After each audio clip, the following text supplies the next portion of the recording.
All right, truth seekers, we are live. And of course, y'all know Brother Dreamwise and Brother Yosef here with New Life Tools, and of course myself. And we're going to talk a little bit again on this conscious dating world. And one of the things in particular in a conversation we were having in private was all about red flags. And I know most of us going to be thinking about the major red flags like anger and all this stuff. But what if there are some subtle little red flags that are small, but they're still red, that you want to probably be able to understand when it comes down to uh, in this dating world? So we're going to cover some of that today and just really get some conversation in for the conscious community, all leading toward August the 8th that we're heading for. And so hey man, we're gonna get right into it. So, brother, what are y'all thinking when we talk about red flags? I know a lot of people are looking for those that heavy, red flag. Oh, maybe it's anger, maybe love bombing, or just something that oh, I love you in the first week. Just little stuff. Maybe that's what they're used to. But there's a lot of subtle ones out there that I think we can talk about. And what are your thoughts? I'll just go with you, brother Joseph, on that. Yeah, I think the red flags are more the subtle things that people don't see. I think the red flags are not something that we all see immediately. I think you have to, because people know how to. There's some bad people out here, y'all, that are bad people, and they know they're not good people, and they try to get into a relationship with people, and they will hide their flag until you get, and they'll make you fall in love with them. You know what I'm saying? And then they'll expose it. And now it's too late. You done messed around and had a baby with them, or you done messed around and, fell in love with them. Now you went too deep. So pay attention to that person that seems real mysterious, that they got a lot to hide. They could be hiding a lot. So I think it's a subtle red flag, man. Yeah, what about you, brother Dream? I like what y'all are saying. The subtle red flags, the subtlety of it, because sometimes, or majority of the times, a lot of the times, our ego might get in the way, and our ego is one of them aspects of our old self that doesn't want to change, wants to stay the same, wants to stay comfortable, wants to keep their world the same. But when we're talking about relationships, we're talking about conjoining, being in a union, compromising. And compromising is something that we got to understand to the core. So as we go along in this discussion and topic, essentially one thing we do got to understand is the red flag might be you. Yeah. Sometimes it could be us. Yes, sir. Yes, sir. It's a fact. It happened. Well, yeah, I can agree with that. I think, for the most part, like I said, we could get into, and we will get into.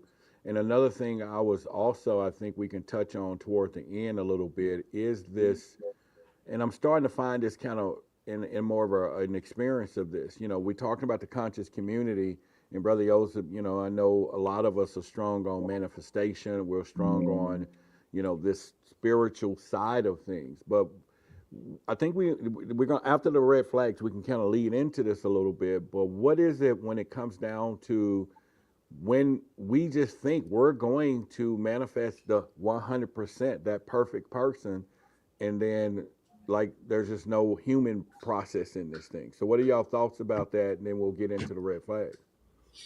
You said there's no human process in this thing? Well, I'm not saying that it's not any human process. They are not seeing that. In other words, we're in the spiritual world and we're like, I'm gonna manifest, here's my 25 list of this person that I want, and I'm gonna manifest it all 100% complete versus building into that, so to speak. And then at the end of the day, we got a lot of isolated people. Yeah, yeah. And that's not goes into something I tell people all the time. You should never be so spiritually high, earthly good. Everything has to be balanced out, on all levels, you know what I mean? And I think when you're searching for that one, we have to really take in consideration, because sometimes, like we just said, sometimes we could be the red flag. And I think that's okay, because nobody's perfect. Everybody gonna have a trigger. As much as people love Brother Yosef, my wife will let people know I ain't perfect. You know what I'm saying? I got issues like everybody else. But we talking about real issues. We talking about the things that the humans may go through, because we all do things. You may snore at night. You may curse too much, you may, whatever. Those are things, but that's not a thing that takes the relationship off. But when it comes to like, very serious things, you might want to definitely take your time to consider those things before you decide to get serious with a person. I would definitely say that. So would y'all consider love bombing a red flag? Like you meeting someone and and they're, especially for women, they're getting intense, a bunch of gifts real fast, just overwhelming affection, and just this guy's just, hey, and where they're looking for this guy who's gonna take them all these places, but he's bringing all the flowers, the roses, and everything within the first week or two. I don't know. Would that be a red flag, or would that be, oh, he's just into me?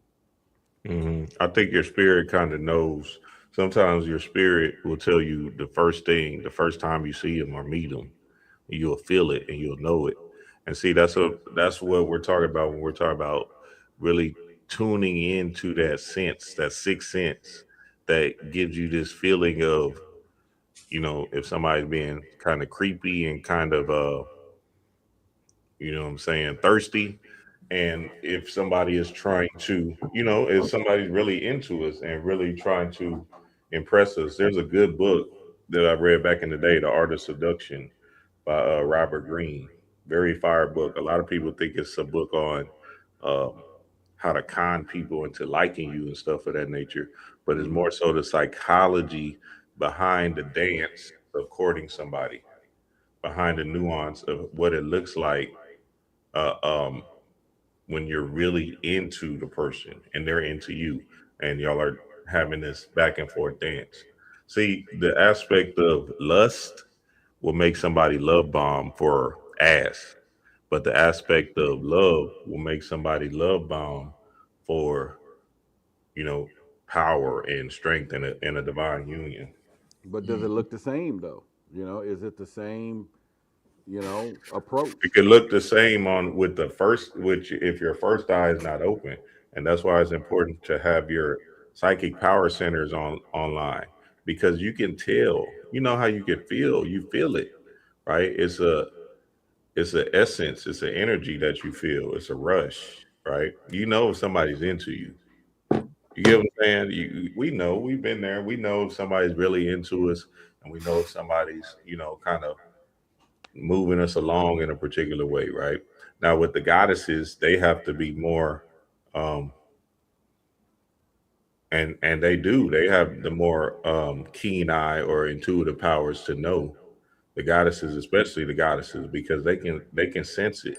But a lot of times they want to be caught up in the mystery and the drama in that energy, because again, they just grown up in the trauma response, so they don't mind being love bombed and played with, because again, that's what they were expecting inside out. And let me say this too, we got to check some women on this, because some of them love those crazy books. Yes. Where the man just be a serial killer, you know what I'm saying? He be totally out of his mind, but boy, in that bedroom, he is a beast. You know what I'm saying? They read these books, and the man is just a serial killer. He just been killed his last girlfriend and one before that, and then he just be the most sexiest thing in the bedroom. I mean, he put it on them, and they just can't leave this crazy man alone. It's almost like it's like the same thing. Women say how afraid she is of like what's the stuff like Law and Order, these or serial killers, right? And then they'll watch Law and Order. They watch the most craziest, scariest movies, and it's like, but you say you're scared of this stuff. It's almost like, to a degree, women like to be, I don't want to even say it because I don't want to offend nobody, but women like to be, they like a little chaos, you know what I'm saying? Mm-hmm. And it's like the crazier the man, and the more he put it down in the bedroom, they be with it. Somebody said 50 Shades on Netflix. That's exactly what I'm talking about. This man had a whole torture room. He had a whole sex torture room. You know what I'm saying? I never saw the movie, but I heard about the movie. Women be into that type of, why do you think the movie got so successful? Women be into that stuff, man. I just want to put that out there. Be careful. You don't want to get you the wrong person. Well, no, that's power, Joseph. And they be into that stuff based off of people are just responding to the energy inside of them that they've been used to over and over and over again. So for instance, people are into the Love and Hip Hop, the Real Housewives of Atlanta, all them drama shows. because essentially it stimulates the distractions of the day. 50 Cent baby mama, Sauce Walker's baby mama, you know, they be into that stuff because essentially inside of them they want the trauma response. Right. I used to be a PE teacher and I would see this one baby mama, she had like 3 baby daddies or whatever. She would always get a new car. Every year she would get a new car around tax season. You know that baby mama. And essentially about 3 months into her getting a new car, it would have a dent in it. And essentially that dent would signify that she just loved the drama response. She would always come with loud music. Her children were bad. They were never dressed and clothed properly. So she was just into that particular energy of trauma response that was stimulating her in a way of that's what life looks like. You feel me? Right. I agree. It's wild out there. Look for this. Yeah. So one of the things that I will bring up is when I call real small, subtle red flags. And I think one of them in particular will be someone that's maybe you make plans with these people or something, and you know they changing them at the last minute. You know, like this came up when y'all got plans or different things. What do y'all thought about that? Because at this point, everybody's prioritizing things supposedly, and it's almost like the old saying, you know, things come up, and who tells what come up? I already got something to do, right? So is that a pattern of, you know, I'm looking for the best moments, or you're not a priority? I mean, is that a red flag when you can't get that type of stuff, so to speak? I'll let you go first, Dream. Say it one more time, Roger. Like the idea of what you were saying. Just the ideal of, you know, like I said, you're dealing with an individual that you know, maybe y'all made plans, or maybe you're making plans, but and it just changes constantly, you know, or not constantly. You just can't depend on it. You know, you didn't talk to them for 2 days. Next thing you know, the plans you made, they done changed them, or just whatever. Is that somebody you can depend on, or is that okay because nobody has a priority commitment? Yeah, that's that aspect of it is a scatterbrain mentality within yourself. So like I wouldn't put up with nothing like that because it's a reflection of me. So naturally, when you are dealing with a mate, right, or courting somebody, why would you put up with somebody that's scatterbrain? Because again, if you are falling into the loop or into the cycle of that, then essentially, what does that say about you?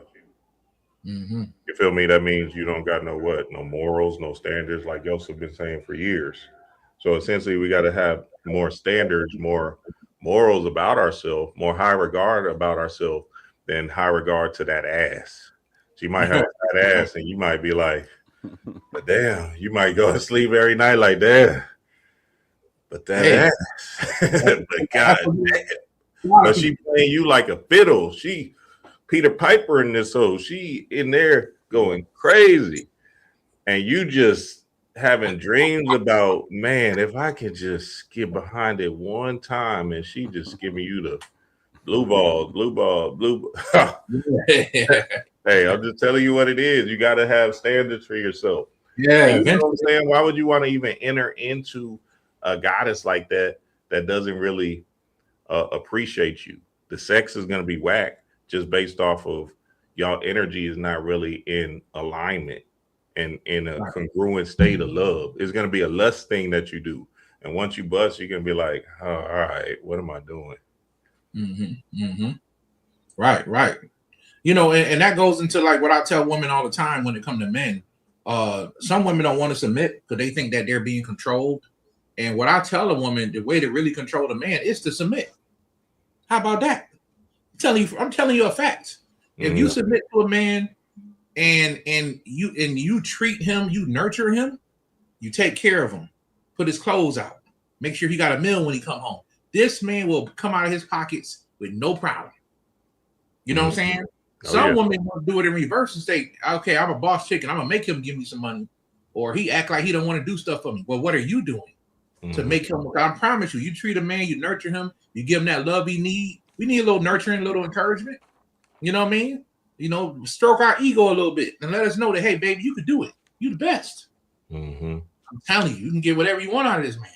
Absolutely. I'm playing the game backwards. You know what I'm saying? Absolutely. The whole world is upside down. And essentially, we've been mind controlled into this public school training thinking that's putting us in a perspective of logical outputs and logical missions. So people are thinking in a logical way, but it's supposed to be in a flowetry way, in a way of creativity, in a way of, you know what I'm saying, being really into the person, right? That's what intimacy is. It's about being into me, right? Into that person. And that's what the whole aspect of flirting is, right? It's a dance, it's a nuance. Something I want to give the family is that one thing you can do to see if the person's really about that life or is part of your vibration is play the music game with them. You feel me? Play the music game with them, see what kind of music they like. If they start playing some ratchet rap stuff, right? What's that new song? What's that new rap song, Roderick? That new one with Diddy's ex-girl or whatever her name is. She got to do send it on and say it pass. My money. Spin that spin that shit. If she starts playing that, you know you in the wrong. You know you about to spin, boy. She about to spin you into another spin cycle.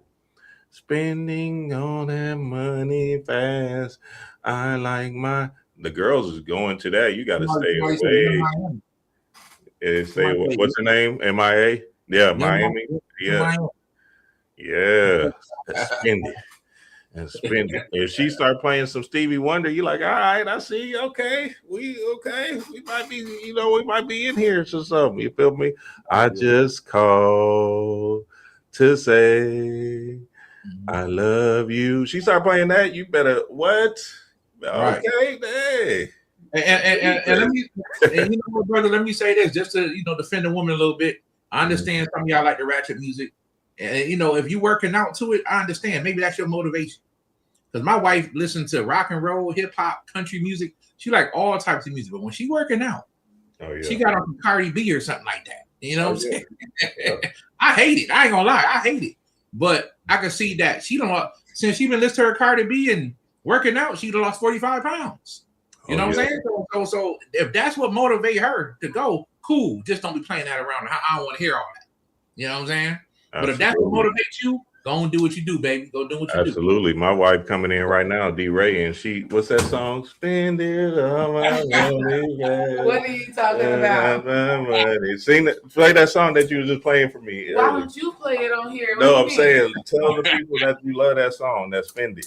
Spend that shit. Spend that. Yeah. I was just telling them D Ray, my wife, when she working out. Hey, there you go. See, you listen to Cardi B when she working out. Yeah. Nah, she was just working out to that spending. I came in the room. I said, "Man, them songs get you going. What is that? Right. They get you moving." Yeah. Well, I got a magic question for everybody, and I want y'all to think about in more of a deeper fashion. So you're going to meet these people you are dating. Of course, we're talking about red flags. If you had a choice between this person being honest or transparent, what would you pick? Definitely, I would say transparency. Okay. You know what I'm saying? Because that that way you're gonna get the real them. You know what I mean? People hide and they put on masks, and I rather deal with a transparent person. Then I know with a real transparent person, because some people are negative and they don't care if you think they're negative. You know what I mean? But I respect you. I respect you because you're not trying to hide who you are. You know what I'm saying? It is what it is. So I'd rather deal with a transparent person. That way I know the energy from the get-go. Ain't nobody wasting no time. Absolutely. I'm trying to understand what's the difference. Let me give you the difference. Okay. I'm gonna use y'all two, right? Let's just go here. Let's say you walk in the house and you tell D Ray, babe, I'm finna go out with my boy John, and we're gonna have something to eat. You want to go?" And she says, "No, baby. You all go have some fun because you're being honest. You're telling her where you're going. You're honest. But however, let's say John's sister is going to be there who used to fuck you when you was in high school, and she wants some more. Now, do you now say, oh, by the way, being transparent, because she didn't know, you say, but John's little sister is going to be there. That's the one I used to get down with. Then she go, oh, shit, I'm going. Because you were honest to tell her where you were going, but you wasn't transparent to give her all the logistics. Yeah, I get it. Wow. Definitely. You just want to be as honest as possible. See, one of the aspects of But honest to some people is I told you truth. Me and John fist to go to lunch. Do you want to go? And then you go, no. But what you did know was John's little sister. You know, because that ain't the honest part. Because they're just being honest. They're telling you what they're doing. right, But transparency is giving you information they didn't ask to know. right. Yeah, So I guess so they can make a different decision. right. I guess the transparent is the way to go because again, this is about love. So if you have love for yourself, you know that whatever you're hiding, like if you're hiding it, essentially it's an intentional hide. Then essentially, you know what I'm saying, you can feel that particular energy that's not necessarily serving your greater truth. So essentially, you just want to be honest as possible. You feel me? Like in all aspects, like, hey, like Well, if you we talking date now though. We're not right. talking. We're talking Oh someone yeah, that that's the best time to do it. Yeah. yeah. But I will also say this too in the conversation about transparency and honesty. Transparency to me requires a certain level of vulnerability. Because if I'm transparent, then that means I'm letting you see something. Yeah. Right? I'm opening up and I'm allowing you into something more than just the surface.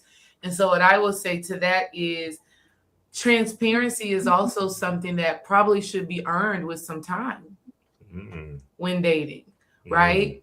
Like we were talking about single mothers last time, right? If a woman is freshly dating a man, I don't feel she has to fully detail in transparency, for example, what the relationship with her father's children is like.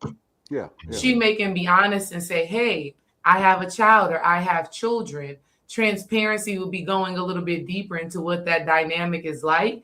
And I feel like that takes time. All right. Well, let's go with this one.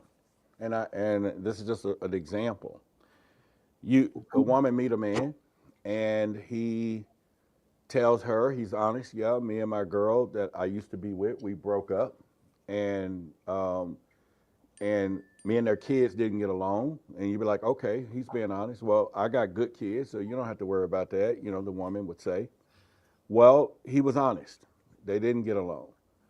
They fall in love. 2 years later, somebody approaches them and say, hey, you know, that dude had a problem with one of that girl's kids accused him of touching, fondling. And you're like, what? Whoa, wait a minute. I done married. He was honest and said the kids had a problem, but he wasn't transparent to say this what the problem was. Now I'm saying not that it even happened. Just say it was an accusation. But how do that person look at that coming on? Because transparency is where you build in relationships off of. It's not, and that happens at any point. Me personally, I'm just saying, I don't know where that scale for you to tell me you're a killer versus the first week or the fifth week, you know what I'm saying? You know, or you killed your last mate, right?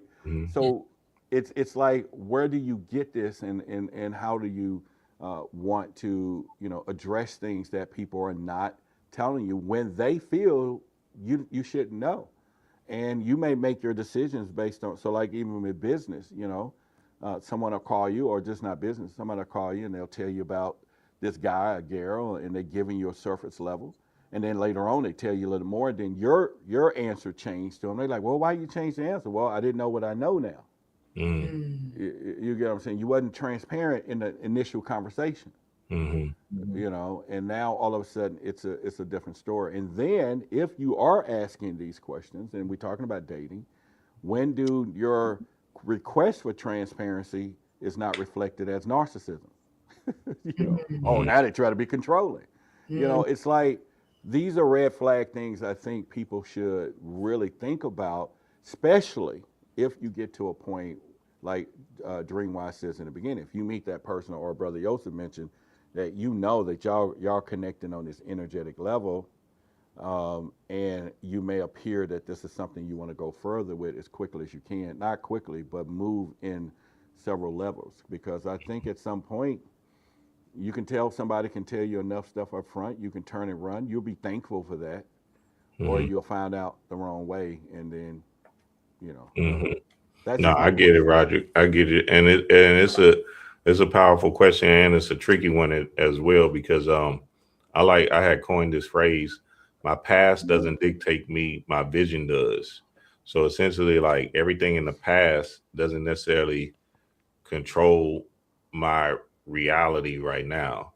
Like I used to do some real fucked up shit, and if I let that energy be my calling card for the rest of my life, then you know what I'm saying, I never grew or changed and grew into the man I am today.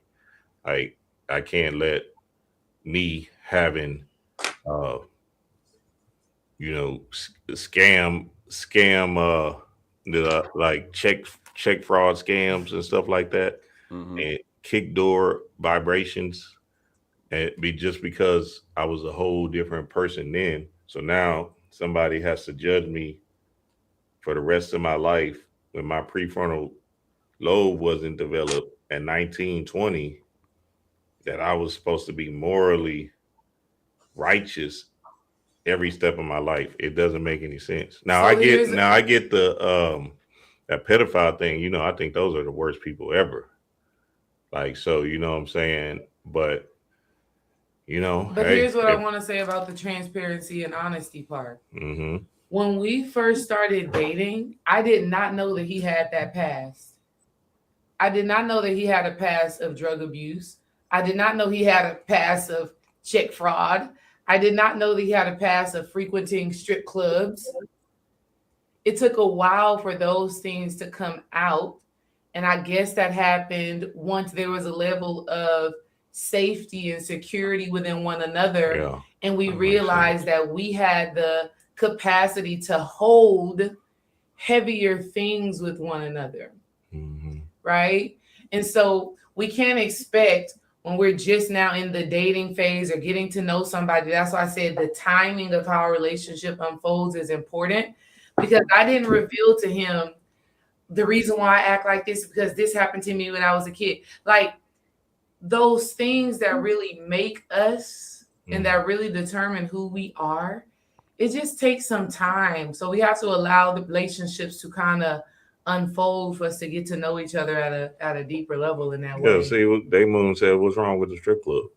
Well, my thing is not about transparency over time. We're talking about transparency during the certain conversations, Mm-hmm. because over time, everybody's going to tell somebody something that they didn't tell them in the interval. But when you're faced with conversations, or situations, then this is where, because sometimes you can ask a lot of questions up front, or you can ask them later. And I think it gets to, again, wherever that side, this relationship. And the other part of that would be, and I'll ask you if this is the red flag. So we're going to talk about the word dating. We know dating is initially what they are saying. Is that meaning you're dating all these people at the same time, or are you and I dating? Now, we're not talking about, oh, we sat down and say now we're exclusive, because that is an understanding that you would need.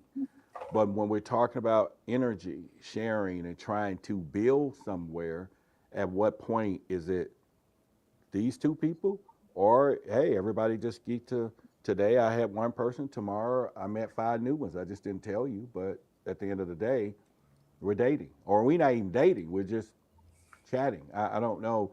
And it still goes back to that transparency of where you are and when. Now, I know most people don't have a problem telling somebody I date multiple people when they know they don't want that person. Mm. Mm-hmm. Mm-hmm. We Mm-hmm. Right. know. Don't think for a minute that that is not really the case that's happening here, where people Mm-hmm. think, Mm-hmm. oh, yeah, well, if they told you, And you already know. So what are y'all thoughts on that? I would say it's important to be transparent from the beginning because you That's need to my point. understand what a person true motive is because everybody approach a relationship differently because some people in their mind they don't look at it as a relationship. Like when some people say, "Oh, I used to date that person," some people use that so they don't look a certain way. I used to date him. I used to date her. You know, and they only dated for 3 days. They dated, but if they ended, it probably because somebody got something and they moved on, or they just thought that person was crazy and they didn't want to deal with them no more. Yeah. But either way, when people are, I don't even think, you know, and I'm not perfect, y'all, but I'm just saying, I don't even think people know how to date today. Oh yeah, because I think people are approaching dating even from the perspective of let me see what I can get out of this, not let me see about if I could build something with this person in the future. This person may be looking to get some sex out of it. This person over here looking to get a long life marriage out of it. And you got to see that's what they're dating for, to see what this person wants. And then some people are so evil they'll lie just to get you in the bed, and then they gone. You know, and it's usually, I can't lie, usually us, it's usually men. We'll lie, you know what I'm saying, just to get some, and then we're gone, right?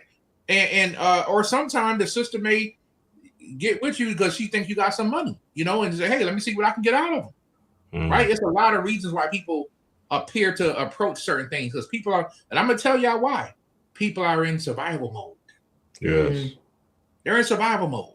And because they're in survival mode, you know, they approach relationships from the perspective of what can I get out of it? And not really thinking about how can I work with this person and maybe we can build a family together. Nobody thinks family, right? Yeah. Nobody, and if people think thought with more of a business mindset, I think this is what arranged marriages are for. This is why a marriage was already taken care. You didn't need the state to marry you back in the day. Your father, the two fathers took care of that. Look, my daughter gonna marry your son gonna take over your company, right?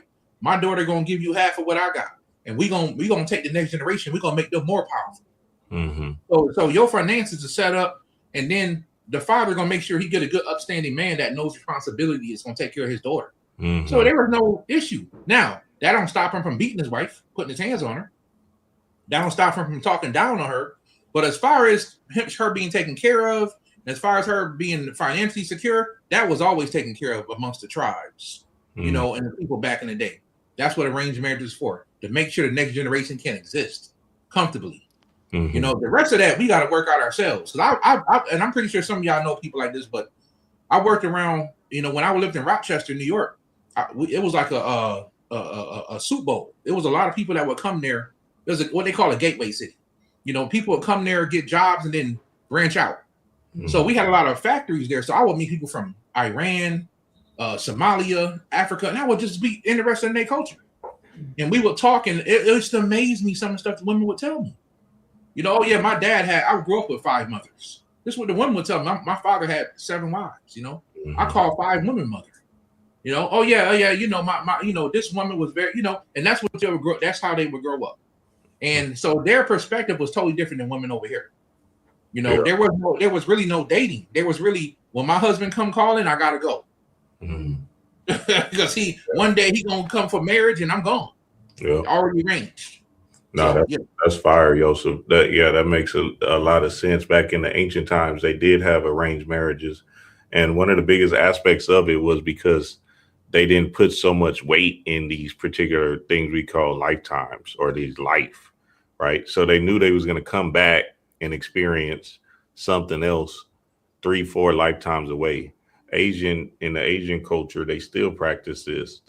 They're not worried about building for this lifetime. Like, we got a whole Asian community in Houston. They've been building up this China center, basically Chinatown, for maybe 25 years, right? Since I was a kid. And they're still building it. Them people that was starting it, they wasn't worried about this lifetime. They're thinking they're going to come back 3-4 lifetimes and they're going to have Houston on lock. Right. So, hey, I'm just telling you what it is. That's how they had the matter of fact, Joseph, I think you gave me that book. You gave me that Asian book. Yeah, that Black Heart. Thick Face Black Heart. Thick Face Black Heart. Yeah. So there's a whole nother level of of game that's actually happening in the mind of these other cultures. See, we have so many choices, and choices sometimes is not a good thing, right? Like, for instance, our kids today, they have a million choices to just keep on watching whatever they want. Back in the day, we used to watch one channel, well, we had multiple channels, right? Let's say we had 100 channels, but we only chose Nickelodeon, ESPN, UPN. So when Martin came on at 7 o'clock, the whole world was watching Martin at 7 o'clock. You feel me? When Family Matters came on Fridays, TJA Fridays, 7 o'clock, we was watching Family Matters at 7 o'clock. So now with all these choices, the kids don't know what to do. Their attention is scattered, and they don't have a focus on one driven thing. So that whole arranged marriages thing was a beautiful dynamic, because now you don't have to just put so much attention on your mate. You can put it on your spiritual work or your spiritual self. Right.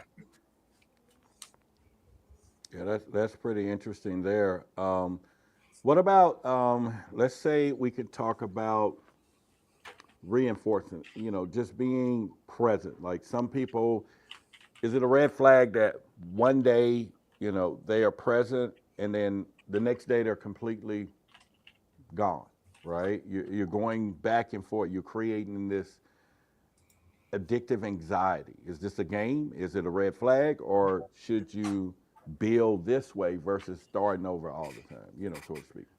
I would say in the beginning, that's okay, because that may be a sign that they just may not like you, But if y'all been talking for 6 months and they still got 2 or 3 days, they go without even saying hello. That's a sign, that they definitely gonna do that in the future. Now, with all honesty, it all depends on their situation. If this guy's a multi-millionaire and he running oil fields and business got him gone sometime, that's understandable, but he still can pick up the phone and call every now and then to check in, or vice versa. You may be dealing with a sister that run a Fortune 500 company. Her boss got her running, or she running her business. It's understandable, people get busy. But I think if it's, y'all been talking for 2 weeks and this person ain't even calling back 2 or 3 days missing, they ain't really interested probably. And that's why I say everybody should approach dating like a job interview. I know some people don't like the term, oh, what do we bring to the table? Women really don't like to be asked that. Because really what women bring to the table is very simple, right? It's just we want some love and affection. That's it. That's all the man want, because it's up to us to provide. Now, there's nothing wrong with a woman coming in helping provide too, but in our roles we play, even in nature, in roles we play, we just want to be nurtured. Men don't know how to nurture themselves. We can't live by ourselves half of the time. You know what I'm saying? So we got a woman that's gonna nurture us. That's powerful, and I don't think women recognize how powerful that is these days. So share with them what that looks like. What nurturing looks like. Mm-hmm. So, and I'm just talking from experience. My wife is a great nurturer, right? So behind the scenes, all my spiritual business, a lot of my wife control that. She run that, but she check my emails. She look at stuff that if people talking crazy to me, which happen a lot, she let me know what I need to know in my emails. Sometimes I don't always see it, right?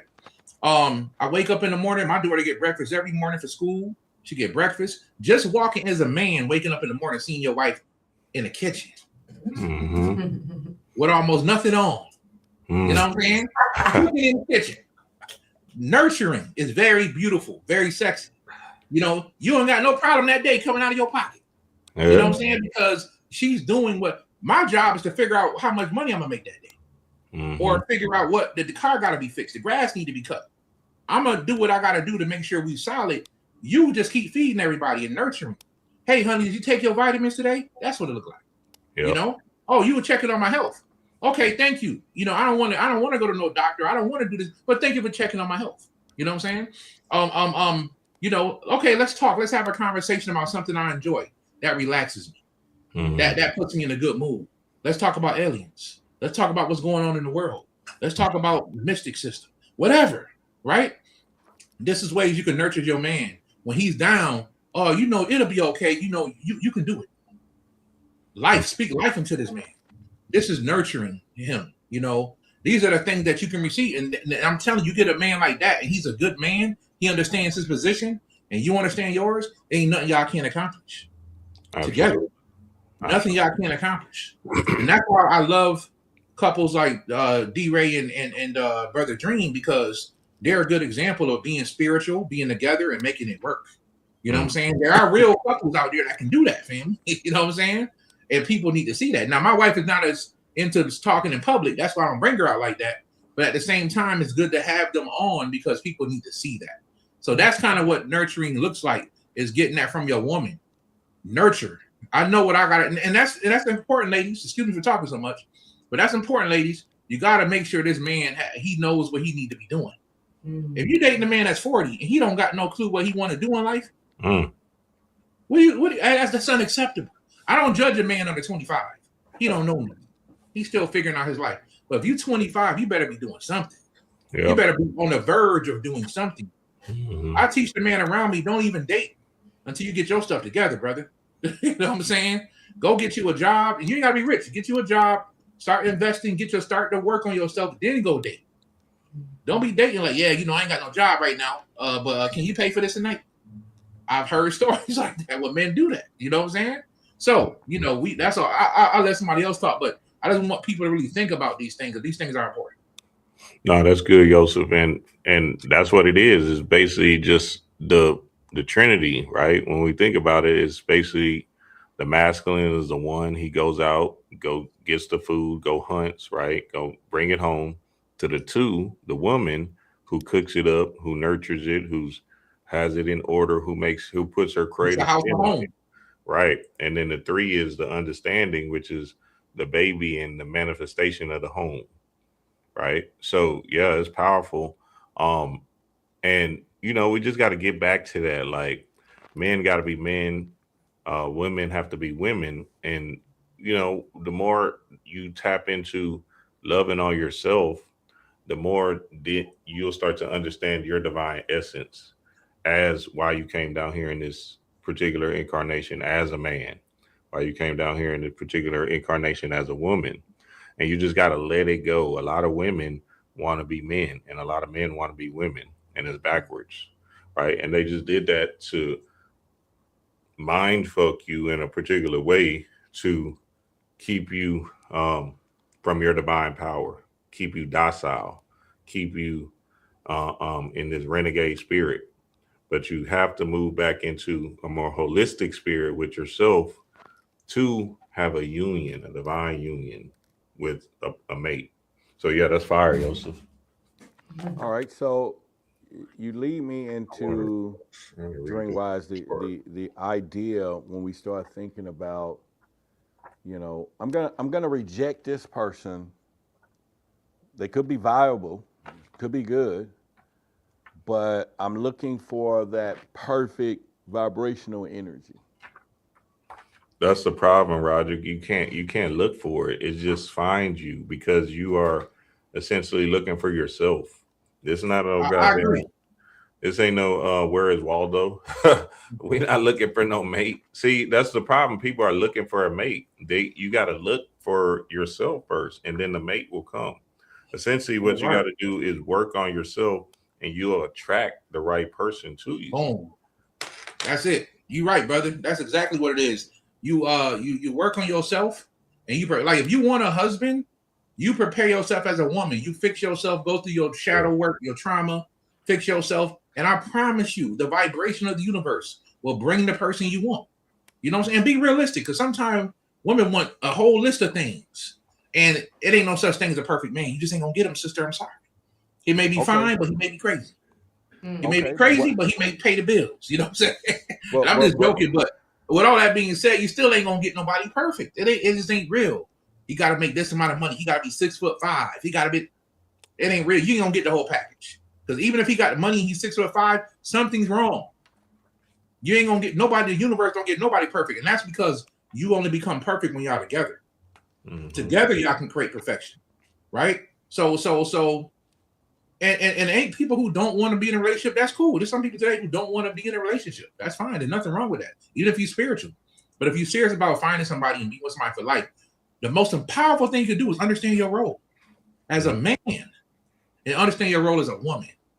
And I know today in the world we live in, I'm just gonna be honest, some women don't understand that, and some women don't. It's a lot of the feminist movement stuff and the boss babes going around.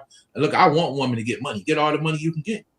But when it comes to you having a husband, understand your position, right? A man, a real man, don't care. I don't care if a woman make $10 million a year. I don't personally care.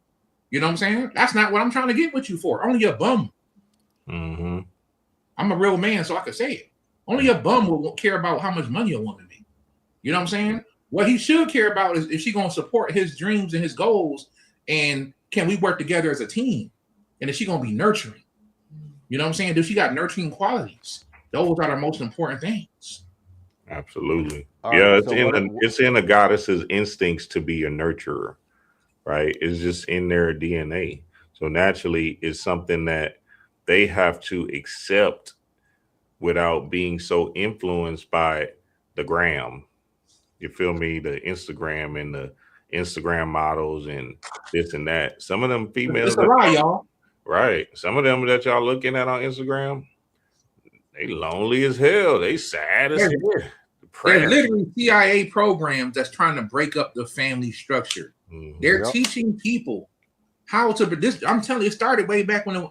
I don't want to sit here and blame women because it ain't women either. There's a lot of men that have podcasts and different things going on, and they're talking down on women in a disrespectful way. Mhm. Like it ain't no hope, brothers. Just go out there and be a playboy. That's ridiculous. You know, and these are what you call CIA. Anytime you see somebody causing division, that's a CIA agent. Yep. The Christians in action. That's what I call the CIA. Ha. The Christians in action. That's a good Right one. now, they're trying to invade the spiritual community, all kind of communities right now. The Christians in action, and these are implants by the government that is trying to destroy. And these supposed to be Christians in action, but they're working behind the scenes to destroy the family structure. They don't want it because we can break everybody up. We can control everybody. We'll control all sides. We'll control the sides that want families and the sides that don't want families, and we'll just break it all up and control everybody. And that way you can never rise up against the government. And we don't want nobody doing that. I'm just saying, this is their plot. The more we can break y'all apart through religion, through sexism, through family, through all this stuff, y'all can never come together. That's a fact. Be worried about it. And they don't even look like us. They, you know what I'm saying? Some of them be, you know, COINTELPRO. They be, hey, we'll pay you. But the worst ones is the ones that look like you. And you think they tell you good information.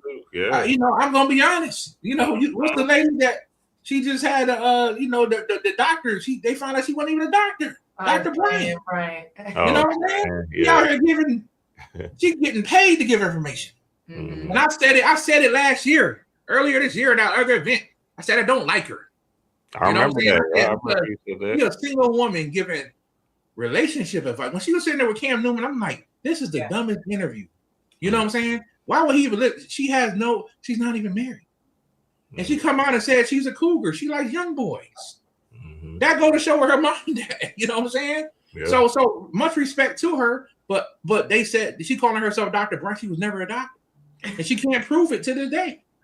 So at the end of the day, people just take anything. We got to have more common sense to sit here and listen to a person that's never been married, giving marriage advice or relationship. Right. She's not even in a relationship. Can't keep a relationship, but she giving relationship advice.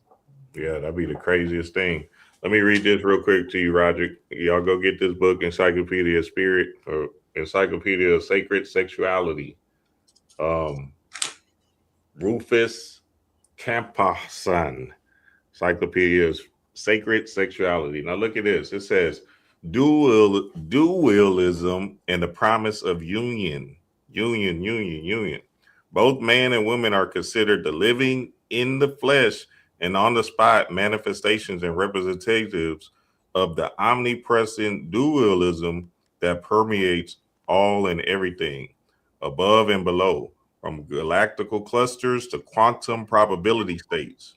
It is the inherent dualism that forms the base of Chinese yin and yang, the Tibetan yabyum, and what Occidentally science prefers to call positive and negative charges or active and passive principles. So essentially, you need each other, baby. You know what I'm saying? You can't do nothing without your queen. Oh, Lord. That's You right. All right, feel so me? So we got to understand and get back to stop running. I'm gonna be single my whole life. No, in the ancient world, they're saying like, look, this is the way to true enlightenment, to true freedom. Look at all of our teachers, Khadijah and Brother Panic, Bobby and Linda, Kadira and Alim El Bay, Phil Valentine and Dr. Nalali. Who else? Lalela Africa and his queen. We can go Brother Yosef and his queen. Dreamwise, D. Ray Wise. Look at that. It's over. He almost said, see, all right, Yosef, all right. you, So I see you almost made me say that name, Yosef. all right. So You almost made me say that name, Roger. I heard you say you almost. I heard hey, you. here's the deal. It almost slid. I was like, you know what I'm saying? Look at Brother Rich and his queen. You feel Yeah, me? but 10. These people been in relationships 10, well, 20 that ain't. years. Yeah. Sometimes it come. All right. So here, let's talk about the elephant in the room. Oh. And when I say that is like attracting like. We're talking about that's a fitness instructor. He's a sumo wrestler. You know, I'm 9 times out of 10, I'm gonna fit a lot of bills. Or I may not be that physical package today. Okay, I'm gonna use those words. Or is men, are we worrying about what she looks like? And then she's worrying about what he's looked like, but yet they could have so much in common. But we all know Brother Yosef used the word mirror. You're looking for yourself or not, you know, at this point. Where is that line if any one of you had daughters come home with the big guy or your son come home with the big gal or vice versa? And I say that because I experienced that, you know, and sometimes I meet some great people and outside of this physical body, you know, and I always talk about the Prince and the Toad thing, you know, right woman kiss you and next thing you know, she wake up like, damn, I ain't know all that was in there because they take good care of you. Most people don't get the story. They don't get it. But what are y'all thoughts on it? I mean, if you love who you love, you know what I'm saying? Physically. Don't give No, you just said if they bring come home. on. We're not talking. Wait, I we ain't thought in a you said if they relationship now. bring it home, though, Roger. What you mean? It came in the door. We're not talking about bringing it home. They've been kicking it and they done found love. We talking, y'all met. These are people. These are real life trying to connect. You know, Yeah. this is not. I done fell for the thing. You know what I'm saying? I'm saying, yeah. Yeah. We're talking dating. We're giving them red flags, not red flags. We're talking. Oh, you're saying like, okay, you're saying like if I'm use me for example. okay, I see this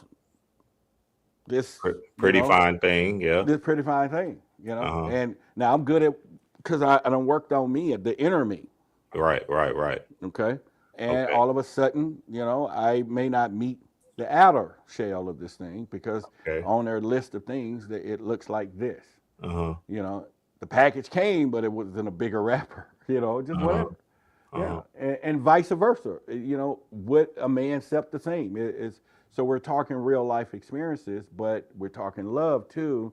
But yet, if you're seeking inner love or outer love, or does it matter, or can two people shape each other? I mean, because I may meet a person, their mind ain't where mine is. But it's higher knowledge. Why would I accept them knowing that they don't know what I know, but yet they could not accept me because I don't look what they look like? I don't know. What do you think? Yeah, I got a partner. He's a rather big dude, really big dude. And I hear what you're saying, Roger, but he be pulling them. He be getting them too. And it doesn't even amaze me because his I don't know how to even say it. His pimp game is kind of interesting, like the way he move his words and the way he just moving his energy. And he's rather large, so I don't think physical is a big thing. We can't lie about that, right? Yeah, we correct. know that that's a huge aspect of this thing. Like you're attracted to who you like. But and Desiree can speak on a lot of that. In the real nuances of courting a divine goddess, she'll be more captured by your mind than like your physical exterior. Well, you can go ahead. You can, because here go the I'm guys still right here. trying to understand the question fully. I will say that attraction does matter, and I will say that attraction grows.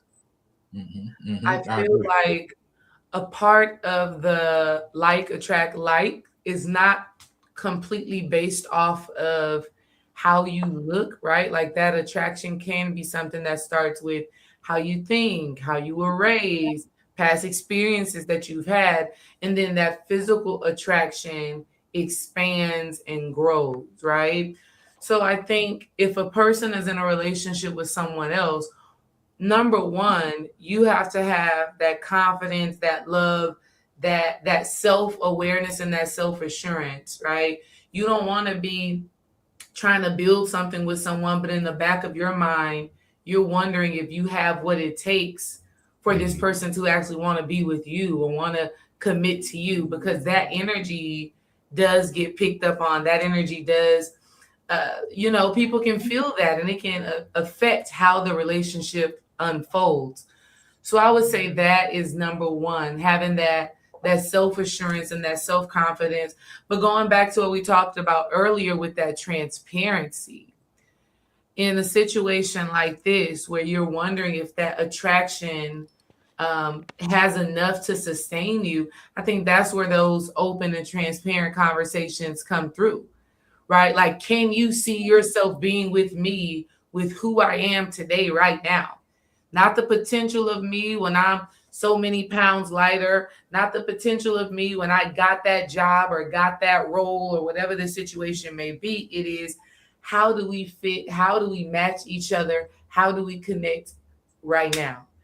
And I think if people are willing to have that level of a vulnerable conversation, then one, you'll save a lot of time in your relationship. But two, you'll feel like, okay, let me invest in this person more because I see we do have something that can be expanded upon. Yeah, I say it all the time. Like, this world is about magic, and essentially, magic is the aspect of you in your mind knowing you can get her. So there's a difference in your mind that says, "Oh yeah, I can get her. I got her," and you being hesitant. Oh, I don't know my size. I don't know. I'm kind of big. Like I'm telling you, my big partner, he used to be able to get him. You feel me? But he, in his mind, he used magic. He said, "I don't care how I look. I'm player." You feel me? So now naturally, that player energy runs into photons into the goddess's vibration, and she can feel that. And now that first look where you say, where people think like, oh yeah, I'll have sex with him, right? When the goddesses say that, now he did the magic to put her in a vibrational spell to say, damn, this big nigga fly, I have sex with him. So I'm telling you, Roderick, it's all about how you pop it in your mind. Well, And you know I what? don't know about using magic, because that ain't something I would do. But I think at the end of the day, I don't, now personally, my confidence has always been high. I am Yeah. who I am, but I'm also pretty much understand people want what they want. You want what they want, and the reflection is real.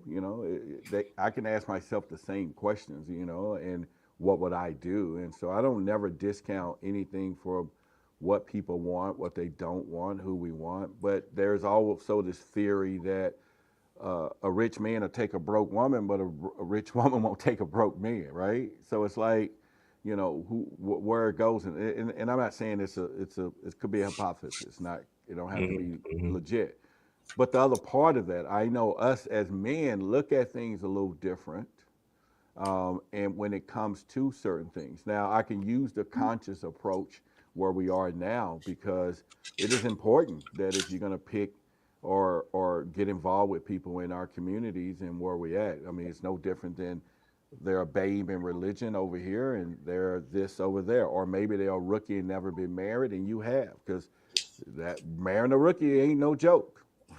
Okay, because there's some rules of engagement that if they ain't there, but at the end of the day, I'm just looking at when we talk about the real essence. Now, like you say, your guy, you can call him big pimping and or whatever, but at the end of the day, whatever our audience, what are real people dealing with, and I Yeah. use it from personal experience too, but at the same time, but I carry my weight, I carry it. I know who I am. I know what I'm working toward and do, and everything else, but I don't sugarcoat anybody's desires. You can't, because that same situation, whether they do consider, could be the same situation that they step out to, because that thing is there. It's not like it's not there, like Desiree was just talking about. So, Well, that's uh, yeah. I get what you're saying, Roderick. I think it's just an aspect of the mental uh, psychology in people, because we know there's people out here that don't even look like whatever, right? And a thing in the hood, especially with a lot of hood niggas in the hood. I forgot. Pause that for a Uh, minute. I should hmm have threw this at Brother Yosef, because me and him, we were close, and he does give me the discussion about pretty women. So let's go there. That's what I'm talking about. Well, let me say this. That's what I'm talking about. Okay, and I want to say this to tie it into the last question too. A wise man once told me, when I was dating my wife, I never forgot I was dating my wife. He said, Joseph, I ain't gonna say who this man was. He said, Joseph, you don't want a woman to love you. You want a woman to think about you. Yep. You don't want a woman heart. You want her mind. Now I'm listening to some pimp game. I don't know what he's saying, but what he said, if you really want a woman to be, and the reason why he said that is because I didn't understand woman psychology back then.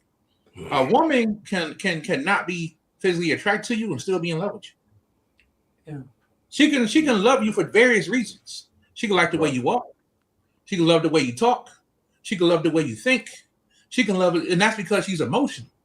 So this is why people like Biggie Smalls was able to pull so many women, not just because he'll tell himself in his raps, I'm fat and ugly as ever. This and that. But they said to be around Biggie, everybody loved him. He had this energy on him. And that's what it be sometimes, right? So if a woman can sense that energy in you, you got this energy, it don't matter what size you are, how you look. Men can't do that.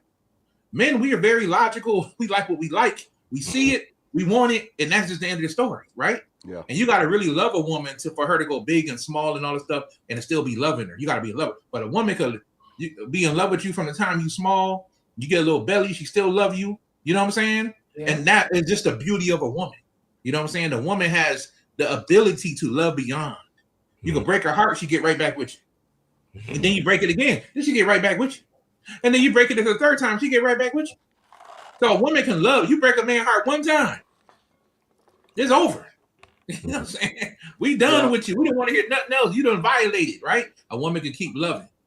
So I think that's the thing that they come down to, that we need to understand the psychology behind it. That women can love, and men, we can love too. But when we first approaching something, we see it, we like sexual. Usually, some men are sapiosexuals, and we love it. We love the way women think, but that's not all the way. That's not what it is all the time. Sometimes it's just physical with men, and then it becomes something more than physical later as we start to like your energy. You know what I'm saying? So hopefully I answered that question. If not, just well, I know. Well, I gather we could say all women, or men, comes in different shapes. Like this could be a man here, and this cup could be a man, and all of these things. And I do believe women are like water, and they're made that way, and they can conform to whatever man. If he's a bad cup, bad man shape, she's gonna eventually form into that, or she can pour into it. And like water is one of the most powerful things. She could fill him, and she can break him. And I think that's that power of the woman anyway when it comes down to those things. Now, I ain't gonna let you off the hook about the pretty women, but I will say I I ain't gonna let you off the hook with the pretty one. Okay. I don't remember what I said, but let's talk about it, brother. Well, this is what I wanted to say real quick, Roger. The pretty ones, he said they've been pretty all their lives and blah blah blah. You know the story. Yeah. Oh, okay. Yeah. Women can feel your aura, right? Right. And we got to think about it like this: like women can get dick whenever they want. So naturally, they don't care about dick. They know that every guy out here is trying to hit them. No, you feel me? That's just a natural thing that they have inside of them. But what they can't get from, right? What they can't get from a guy is attention, presence, aura. Like you were speaking of presence, right? Yeah. And being present is a gift. It's a gift to be able to really be in tune with the goddess and understand her mind and be able to be charming and make her laugh and do this particular dance with her, right? That's what all them Robert Greene books, Art of Seduction, Art of War, all of those books are just a psychology of the dance and the dichotomy of what a union looks like. You know what I'm saying? Without just the sexual energy. So a lot of times men just have to raise their sexual energy up, no matter what size they are, and they can feel that auric feeling where they are more magnetic to women, right? You raise your semen up, right? Well, it's just basically light because that's all it is. You raise that up to the guy head. Now, instead of penis vagina, we're talking about pineal pituitary activating. And now your energy is more in a dance, is more in a flow instead of being so lustful. And because she can feel that lust, you know what I'm saying? It's something men can't feel because all of our energy is down here. If we have it up here, then naturally we're going to be more in tune with them up here in the intuitive process. So that's what they're looking for. They're looking for the laughter.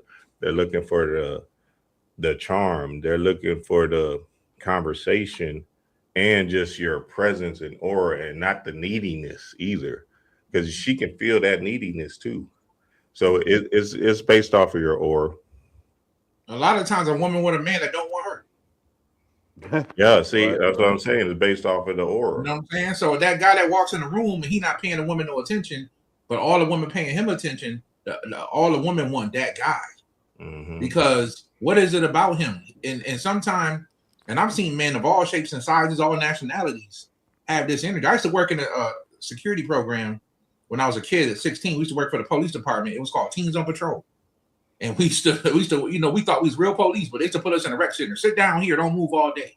Mm-hmm. And we had this one white kid that worked for us. When I tell you all the black women was going nuts for this kid, he was just a regular white boy to me. I don't know what a handsome man really looked like. You know what I'm saying? I'm not attracted to a man. But apparently he had something.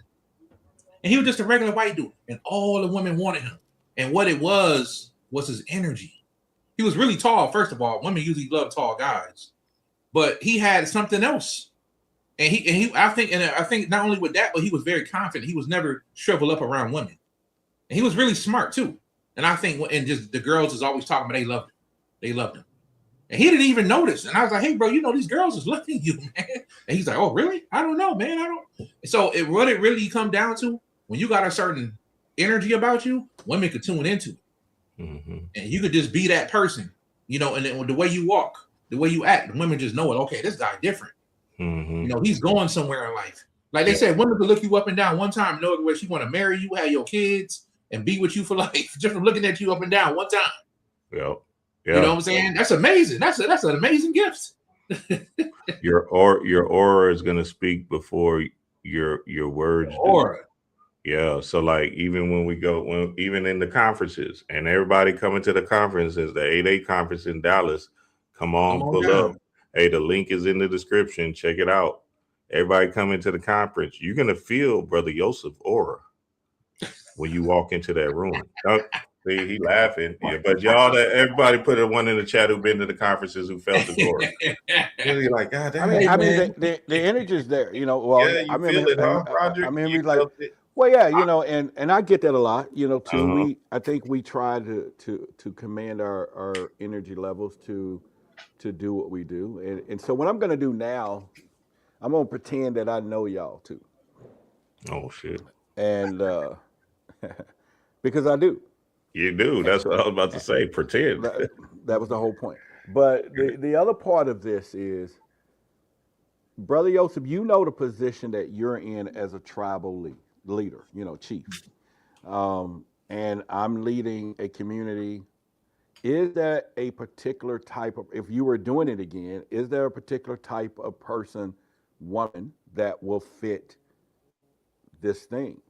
Like if What I would was a you, single man, yeah, and what would you suggest for me? Yeah, look at it. man, listen, my friend, I'm gonna tell you, I got a reading years ago when I first was getting the spirituality. My friend John, God bless soul, he passed away.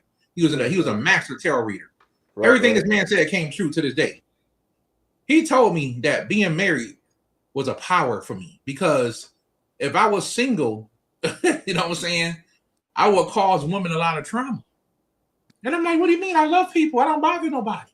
Yeah. I don't bother nobody. He said, no, Joseph. You know what I'm saying? You being married is a good thing. Your marriage is giving you power to do the things you need to do because you're naturally a loyal man, faithful man. I said, okay, cool. But if I'll be honest, the dating market today, I probably wouldn't really take nothing too much serious. She got to be super special because I know the type of man I am. You see what I'm saying?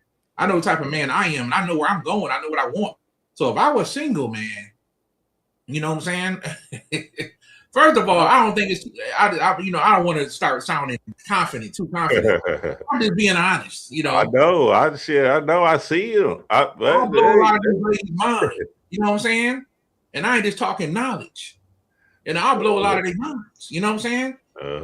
I'm glad I'm married. You know what I'm saying? But at the end of the day, you know what I'm saying? I'm telling you, ladies, nothing more powerful than a man know who he is. So, but in a dating market today, is not a lot of good things. All I hear is destruction stories in dating market today. Yep. But I believe in hope, and I believe that there's always something good you can vibrate yourself to if you want to. So if I wanted to be married, you know what I'm saying? I think if I was single today, I wanted to be married, I would find her. You know what I'm saying? But I wouldn't be looking too much for no females. I'll be on my mission. I'll be on my mission, and if she come along, she come along. That's how I would approach life because I'm more focused on doing my duty and taking care of my own life. And then if I see her and she got the right vibe, we'll see where it go from there. Absolutely. Yeah. I mean, you and I have had conversations, and I echo what you're saying because I knew a long time ago that if you can, partner with that powerful woman, especially not just for, it's discipline, number one. Number two, there's a lot of other things that fall behind it. And there are plenty of opportunities that, that we could skate through if that's what we wanted to do. But at the end of the day, if we're going to lead through how we want things to see, then why not represent that? And I think that's and I've stood on that. You and I've had conversations, where, yeah, I mean, I've had my conversations. I've had my, we have our letdowns and we can have our dodge the bullet. You get what I'm saying? And but sometimes you get to a point where you be like you said, I don't want nothing. It's like, forget it. And then some days you're like, okay, you want that conversation because where we sit, and you and I talk and dream, Joseph, but we do talk more on a personal level. And I'm saying this to people that are listening because there's a lot of fellas out there that you are working towards your goal. You are building something. And that very woman can be a distraction, because you do have that heart and you do have those things. And one time I was told, and this was in more of a spiritual thing. I was doing my reading with Source, and it was like, you're going to have to find a woman that make you crave her. And then that's when I started this thing of, you know what, I'm going to marry my business and make my wife my mistress. Now I tell it to some people, they be like, I ain't gonna be no mistress. I'm like, just think of a concept. You know what I'm saying? Think of that mistress. It gets the man anyway, because they know that somehow. But I'm not saying that she's not the number one person, but I need that focus over here, at this point. And so, yeah. But anyway, pretty women. The goddesses will nurture your goals. So their energy is about, helping and being of service in a particular way that says, hey, I would love to see this man win. Right. So if you're focused on your goal, if you're focused on your mission, if you focus on your purpose in life, essentially the right goddess will come and help attune you in a state that will elevate your business, elevate your life, and elevate your mind from the sympathetic nervous system fight or flight response.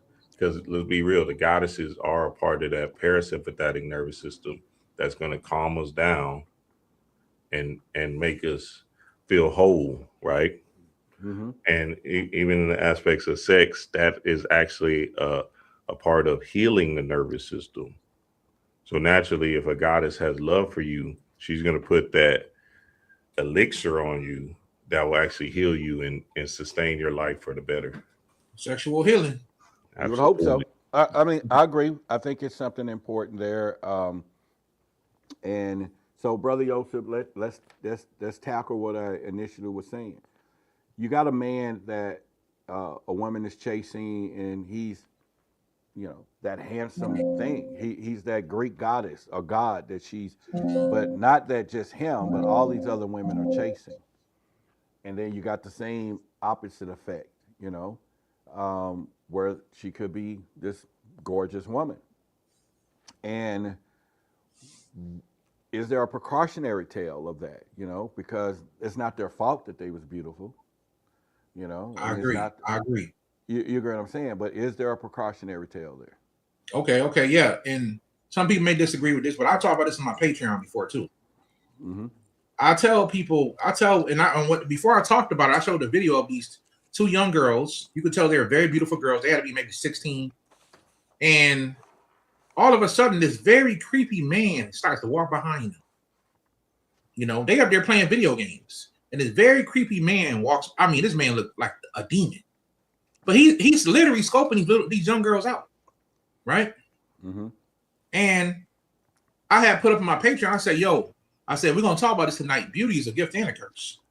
Yep. Beauty is a gift and a curse. Some women who think, I'm not as pretty as her. If you think that about yourself, hope that these people who kidnap children think the same way. Because they literally, if you don't believe me, you can go watch this guy named Big Homie CC, who's been rescuing children. They look for a certain style with a child, a certain facial structure that the pedophiles want, right? A certain blood type. And this goes in every race, right? They look for a certain age, a certain height, and don't beat yourself up because you think, because beauty's in the eye of the beholder. What I think is a 10, somebody else may not think is a 10. Somebody like the whole European thing, up and down, straight. You know what I'm saying? Some people, that's the beauty standard actually. In the world today, you gotta look like one of these European models, look like you're anorexic. That's their beauty standard, and apparently a lot of pedophiles like that standard as well. I think we all know that. They like little girls that look like they ain't been developed yet. They don't want no fully developed women. So, with that being said, beauty is in the eye of the beholder, but don't put yourself down because you think you're not as pretty as other girls. Sometimes that's a blessing that that somebody else may not think you're that attractive. It don't matter what people think. What do you think? Right? What do you think about yourself? I know I don't look like Idris Elba, but I know what I think about myself. You know what I'm saying? Right. So I want to encourage all the ladies to do that because the girls who are very pretty, even if there's not a sexual predator coming at you, the little young boy is going to be on you early. Right? So that means you have to constantly fight the urge to not be wanting to sleep with one of these boys when you're 16, 17, 18 years old. Because that tall quarterback that is in the school, high school, he's going to approach you. You're the pretty girl in the school. He's going to approach you. He's the quarterback. What kind of girl don't want to be with him, right? And then he play you, he break your heart. And then guess what? You go to a new school, and here come the next quarterback. Then you start realizing something about yourself as a girl, and men go through this too. But you realize something about a girl. Hey, I'm very pretty, and men tend to be attracted to me. Men like me. Well, now you gotta pace yourself because you could have slept with 10 guys by the time you're 21. And this is crazy, right? So we have to, this is what I'm saying. Beauty's a gift and a curse. And there's a lot of men who are bad in relationships today because they are very handsome young. And a lot of cougars got with them and messed these young boys up. Mm-hmm. And I'm telling you the story that men have told me. Mm-hmm. They learned how to do certain things when they was 16 years old from a 40-year-old woman. Mm-hmm. Yeah. I hear the stories, right? So when you're handsome or attractive, extremely, because some people are just extremely attractive, you got to be very careful because first of all, you can intimidate people. I got a cousin that's 6'5". I had to tell him all his life, cousin, women think you're a gore. You got to be careful. Why these dudes don't like me? Because all the women like you. You're 6'5", bro. Don't you know that? You know what I'm saying? You model for a living. You know what I'm saying? So with that being said, it's a gift and a curse, y'all, because you have to constantly find your life to avoid people. Right? So I want to encourage everybody, if you think you're not living, hopefully nobody's sitting there, especially as an adult, sitting there saying, oh, I'm not good enough. I'm not beautiful enough. It don't matter what the world thinks. According to their standards, I'm not handsome, but you can't tell Brother Yosef I'm not handsome. You know what I'm saying? You can't tell me I'm not a good man because I didn't graduate high school. Mm-hmm. You know what I'm saying? That don't make sense. It's about what I think about myself. I want to encourage everybody to say. So that's what I was saying about pretty girl. So last part of that. So when they grow up and get in relationships now, they done been through so many bad relationships from the time they were 16. See what I'm saying? So now they want a good man, and I'm not saying they bad, but now this guy done heard about you. Oh yeah, you used to go to such and such school. Yeah, you was dating a quarterback. And then you went to college. She pretty. You know what the guys in college are hollering at. This is how men think, ladies. Men think like, man, she's super pretty. I know she been with mad dudes. But every now and then you get lucky, brothers, and you'll find that one that ain't. You know what I'm saying? It's rare, but they out there. Mm-hmm. You know, I'll say this real quick. We had a brothers meeting in my tribe, and we had a brother mention, hey, is it wrong for me to want a virgin? He's a young brother too, in his 20s. Mm-hmm. Is it wrong for me to want a virgin?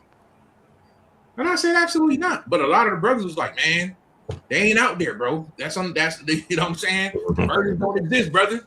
You know that might not happen, brother. Mm-hmm. The truth is, anything can happen that you want to happen. I believe there are some good women out there that was raised right, and they are virgins there, and they sitting there waiting, and they looking for a good man. So I'll leave that alone. But yeah, that's what I think. But what if they're a virgin and they already got kids?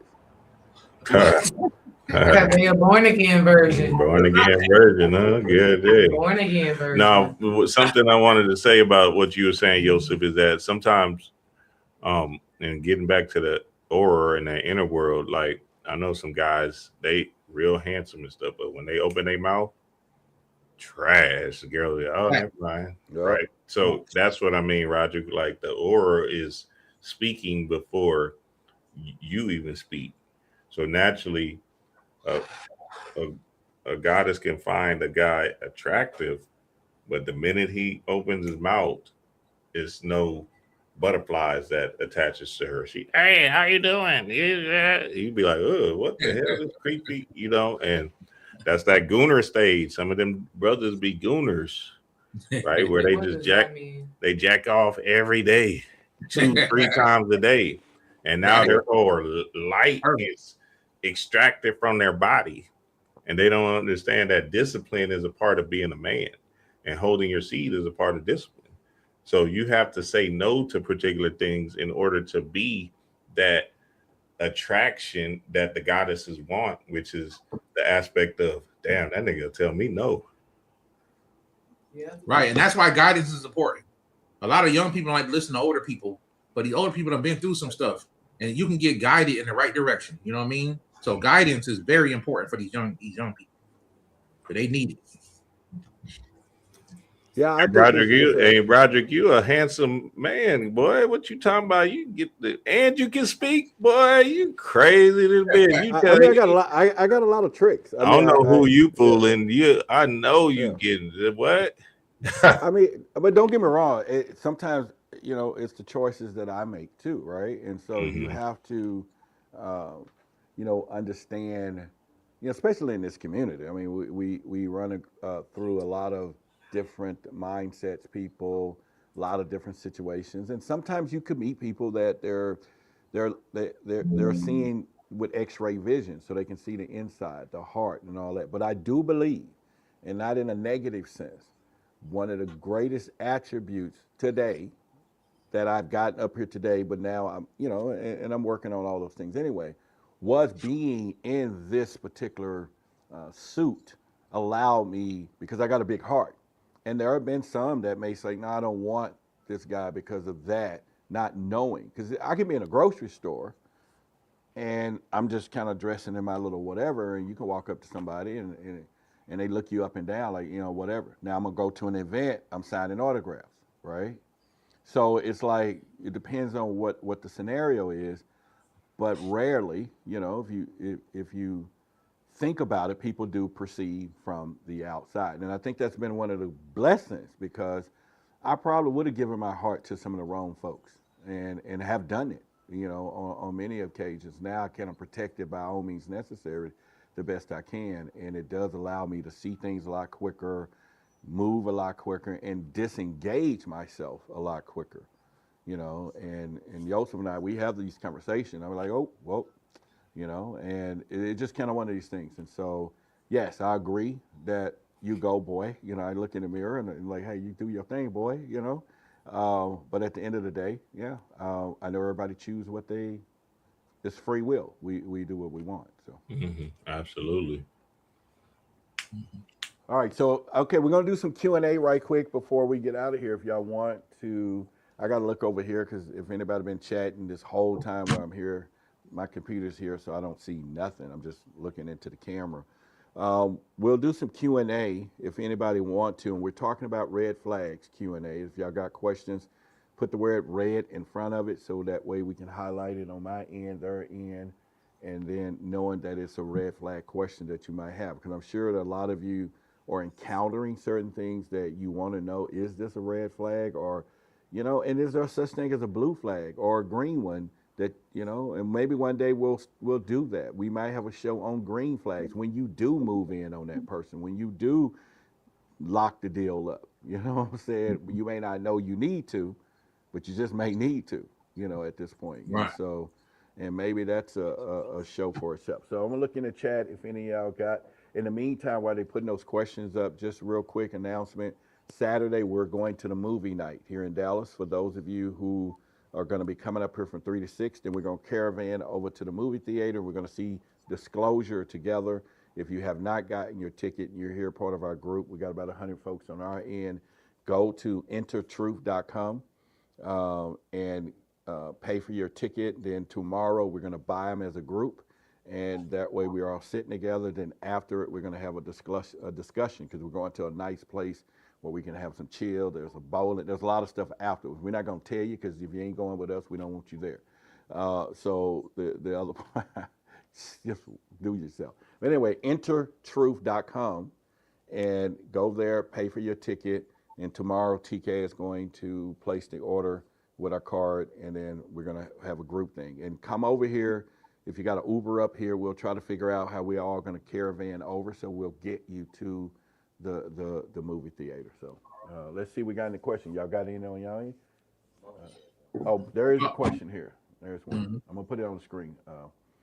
It said, what happens when you are such a nice person and you don't want to come across as like extra loving, just one of those people that always think of other people when you're getting to know them? I would say still be yourself. You know what I'm saying? And be transparent. If you are extra nice, if you're a nice person, and you're extra loving, the right man will love that about you, right? I think it's beautiful, like when women love children. Like the women that like are very nurturing towards children, I love to see that stuff because I love to see the feminine energy in motion. So whoever you are, whatever you are, the wrong person will definitely try to take advantage of you.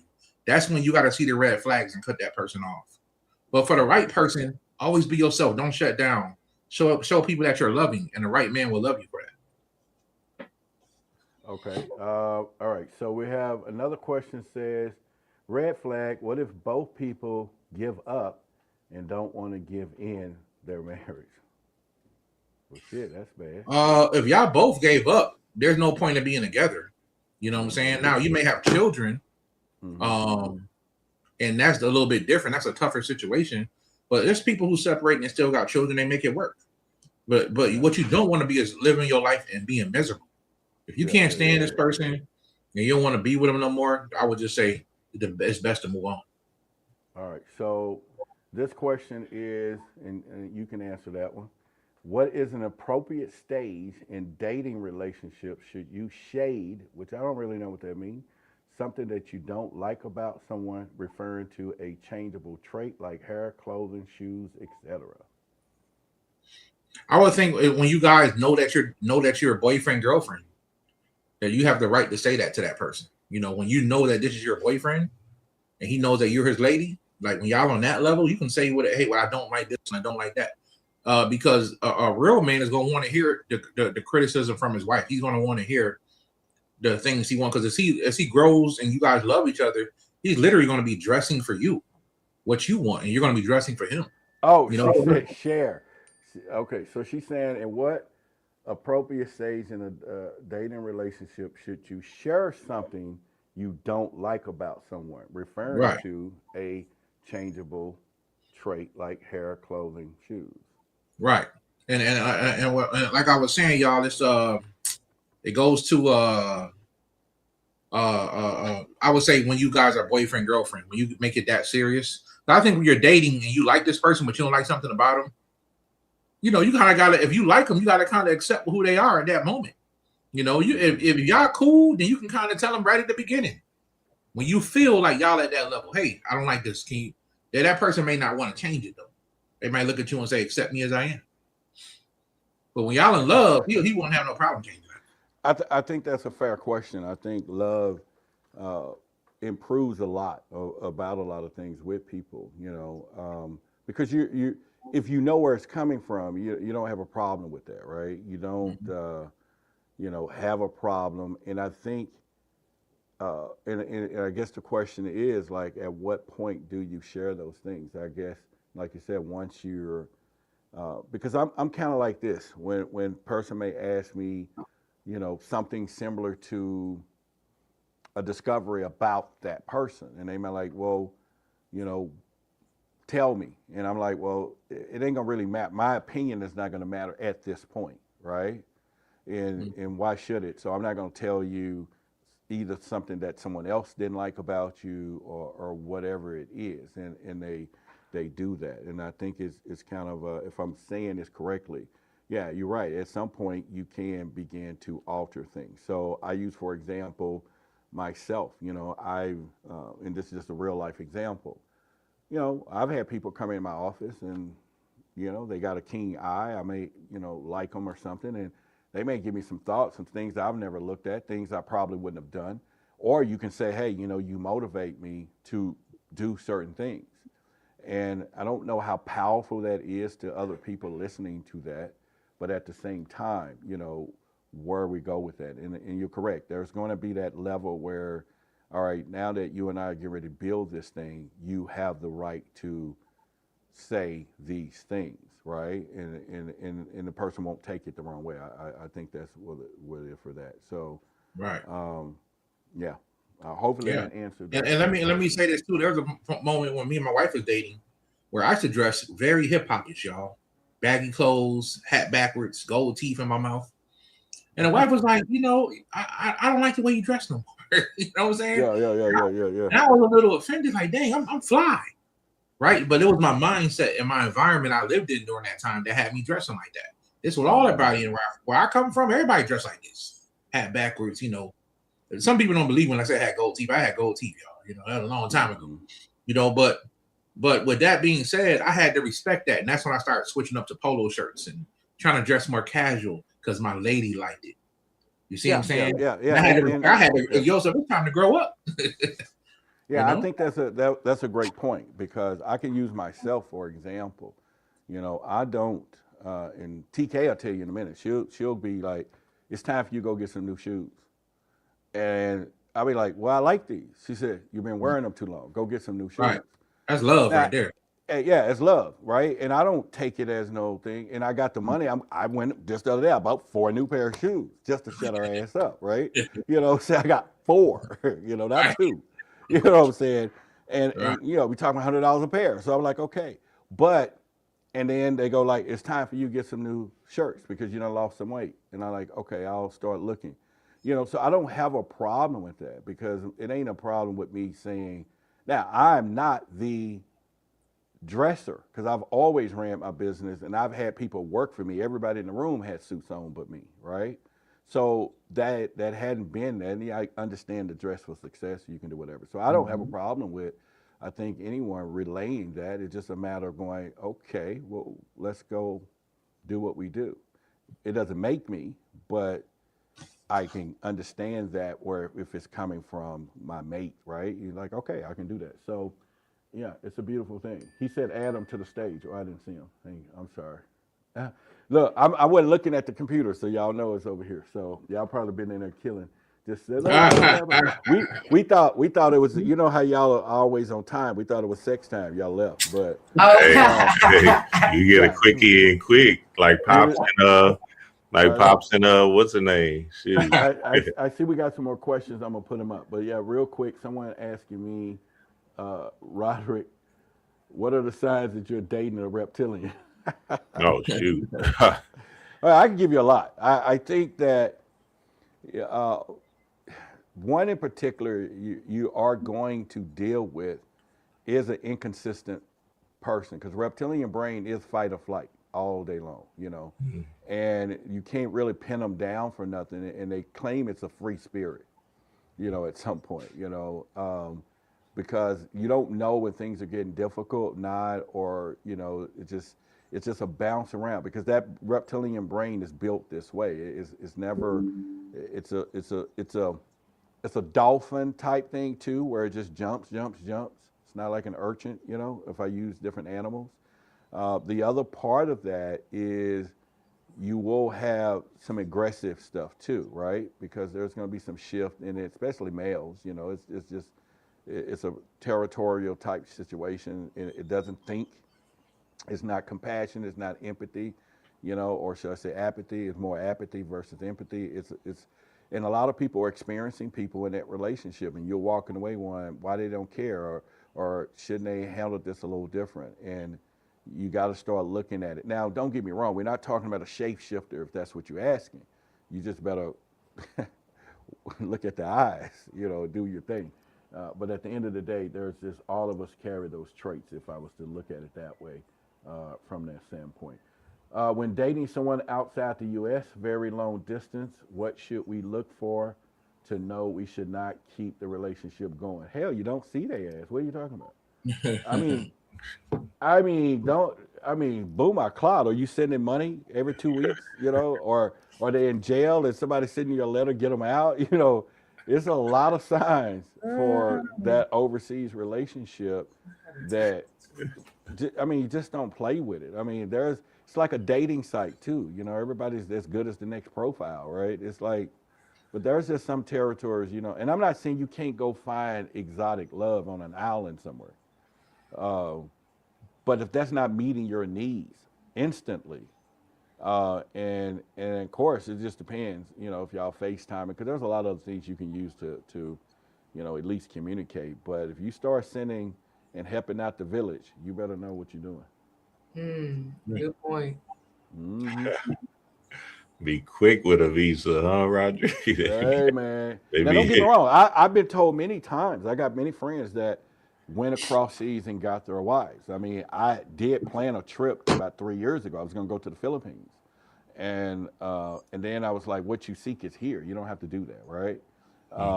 And it is just more or less because it could have been an indicator of me thinking I done dated all women around here, which I haven't. And I do think it is important that you can find what's here, because it is easy for us to have long distance relationships. I know some of the most beautiful people in the world that, you know, stays in other states that I communicate with in the past that I could be like, okay, we can, I'm just don't have the energy for that. I'm not trying to do that, you know. So Mhm. that's just a choice. Absolutely. Have a baby, be a U.S. citizen quick. Yeah. I Someone seen said, D-Ray has sent me this post. It said, what did it say? 100,000, 102,000 for a surrogate. I was like, God damn. Oh yeah, people paying 115,000, you know, to carry. I was approached for $250,000 to marry this woman by someone I knew, a guy that I knew. He's a big businessman. He was like, if you can just marry my daughter, I'll give you 250 G's. And I was Red like, flag. well, until she walked in the room, I said I'll do it for free. But I was like, but I was like, dude, ain't nobody. What you mean take the money and do that? But it was something else, because what would happen is, had she became a citizen, I think she could make other family. I don't know what, but they sure had a plan. All right, somebody Man. have on the screen that I tend to be very picky when dealing with men. I haven't dated in about 8 years. What part of myself should I be working on? I'm 33, 2 kids, and I am a red flag. Am I a red flag? Yeah. Oh, am I? I'm sorry. I Oh, would you said say- it. You said it right the first time, Roger. I am, because again, you know, a lot of times it's in the I knew I was reading it, and I was like, I am a red flag. like Yeah, go ahead. put the message back up, Roger, real quick. Put it right back up. See, let me find it. there's Hang on, let nothing me find but it. There you go. Yeah. there's nothing but codes in there. 8 is what? Infinity, right? 8A conference coming up, Dallas, Texas. Tune in, come pull up. right. 33, that's a Christ number, right? And then the 2 is the nurturing number of the woman. Right. So she basically speaking it into existence with her own words, Jay. Shout out to you, Jay. Yeah. And you basically tell it on yourself. So naturally, what you got to do is tap into your Christ consciousness energy. Understand that infinity energy is the reciprocal energy that's flowing out of you, right? That's saying, okay, I am what I attract. And naturally, what's going to happen is you're going to be that nurturing spouse for your husband when you do work on yourself. And I also Go ahead. Oh No, no, go ahead. I was gonna say, you know, I think words matter, right? So when we say picky sounds kind of petty, right? Like picky sounds like nitpicking. But I think another way of saying what it is you're saying is being intentional. See, there's a different energy that comes with that. And I think as a mother having 2 kids, you have to be intentional about your dating life, right? So don't look at yourself as a red flag or doing something that is unhealthy. Shift the perspective from I'm being picky to I'm actually being intentional, so that you are really decisive about what it is you're looking for. Picky to me sounds like surface level things that you may be finding issue with in your connections.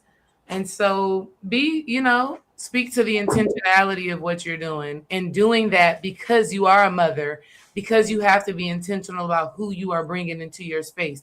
That is not a red flag. That is you taking the necessary precautions to only bring somebody in your life who's going to add value and create a safe space for you and your children. All right. Someone says, speaking back on transparency, when is it a good time to let your partner know your insecurities? Is it ever a good time? And it's a man sitting on the screen. So I thought that was important to say that. So I would say it depends on what you mean, brother, by insecurities. Because you're saying know your insecurities and your insecurities. I'm gonna say this: a person, a man, a woman, everybody should always work on not being insecure about nothing. And that's where transparency comes in. You just gonna be who you are. You know what I'm saying? So I would say that if you have some insecurities, don't even approach a relationship till you fix those insecurities about yourself, right? And just be more confident in who you are. That's what I would say, brother. All right. Let's see. We got a bunch of more questions here. Jay Bird said most women don't care about physical stuff if the person is a quality man. I would say older women don't Older care. women, though. Yeah. Younger girls that want that money. Yeah. Well, all right. So, Desiree, does size matter? Oh, Does man. size matter? Who said that? Wait, No, yeah. no. It just. I was being psychic. I just. Oh, that's a sweet move, bro. I I'm was like, like, who asked that? That is a very, very interesting question. I think the most important thing is not necessarily size, but it's about understanding a woman's body and what it is that she needs, right? Because I've heard stories of men packing and working with something, but not know how to work with what they're working with, and it actually cause more pain than pleasure. So I think the most important thing a man can do when in a relationship and a woman can do when in a relationship and they're already experiencing intimacy is actually get to know each other's bodies. Exploration. Figure out what brings them pleasure, what makes them feel good. It was crazy. I just saw this on the internet the other day where Issa Rae was on a podcast or something, and she said something so crazy where she said, there's the best sex of your life on one hand, and then there's your husband. So she was saying that the best sex of your life is oftentimes somebody that you do not get married to. I don't agree with that myself, right? Because over the years, his eyes like what? I don't agree with that because over the years, our sex and our intimacy has continued to get better and better and better and better. And it's everything that I need, right? It's satisfying to me. So I don't know why she said that because she's also married. So it's like, what does your husband think about this? But at the end of the day, I think the most important thing, especially for men, is to be intentional about a woman's pleasure. Not so much where you're like, oh, she has to orgasm. I have to make her feel this way because now you're kind of predatory. Right? Right. Yeah, go ahead, Yosef. Go ahead, Yosef. All right, go ahead, sis. Go ahead. Go. Okay. And I want to say, sometimes it's what people like because some of these girls have been with some street dudes. They've been hammered all their life. I know, right? And it's time to make love. They don't know how to do that. Yeah. Yep. What is that? What is love? How did that Wale song go? It's mad that I sure know how to, but I don't know how to make love. You know what I mean? Yeah. And that be the difference. So it ain't that he's bad in the bedroom. He's more sensual and know how to be romantic. And she's not used to that. So he's bad in the bedroom. That could be an issue too. That's the. But many women have to learn their bodies. Many women don't actually know how to experience orgasmic pleasure, and they think that it's the man's responsibility to bring them to that. When in reality, your orgasm is your responsibility. You have to be able to communicate with your partner on how to support you in that.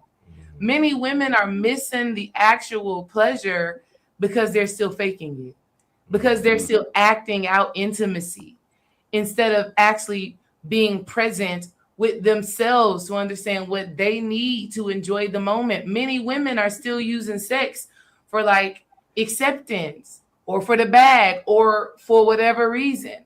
So I think intimacy is so sacred and so important. Dream and I have a very powerful and dynamic sexual relationship that I actually want us to talk more about it, but it's like treading lightly with how you actually talk about these things. But at the end of the day, we'll talk about it August the 8th. We're gonna really we were actually thinking about that. But sex is so important to relationship health and well-being. The more you take your time to explore yourselves in your sexual endeavors, the better it gets.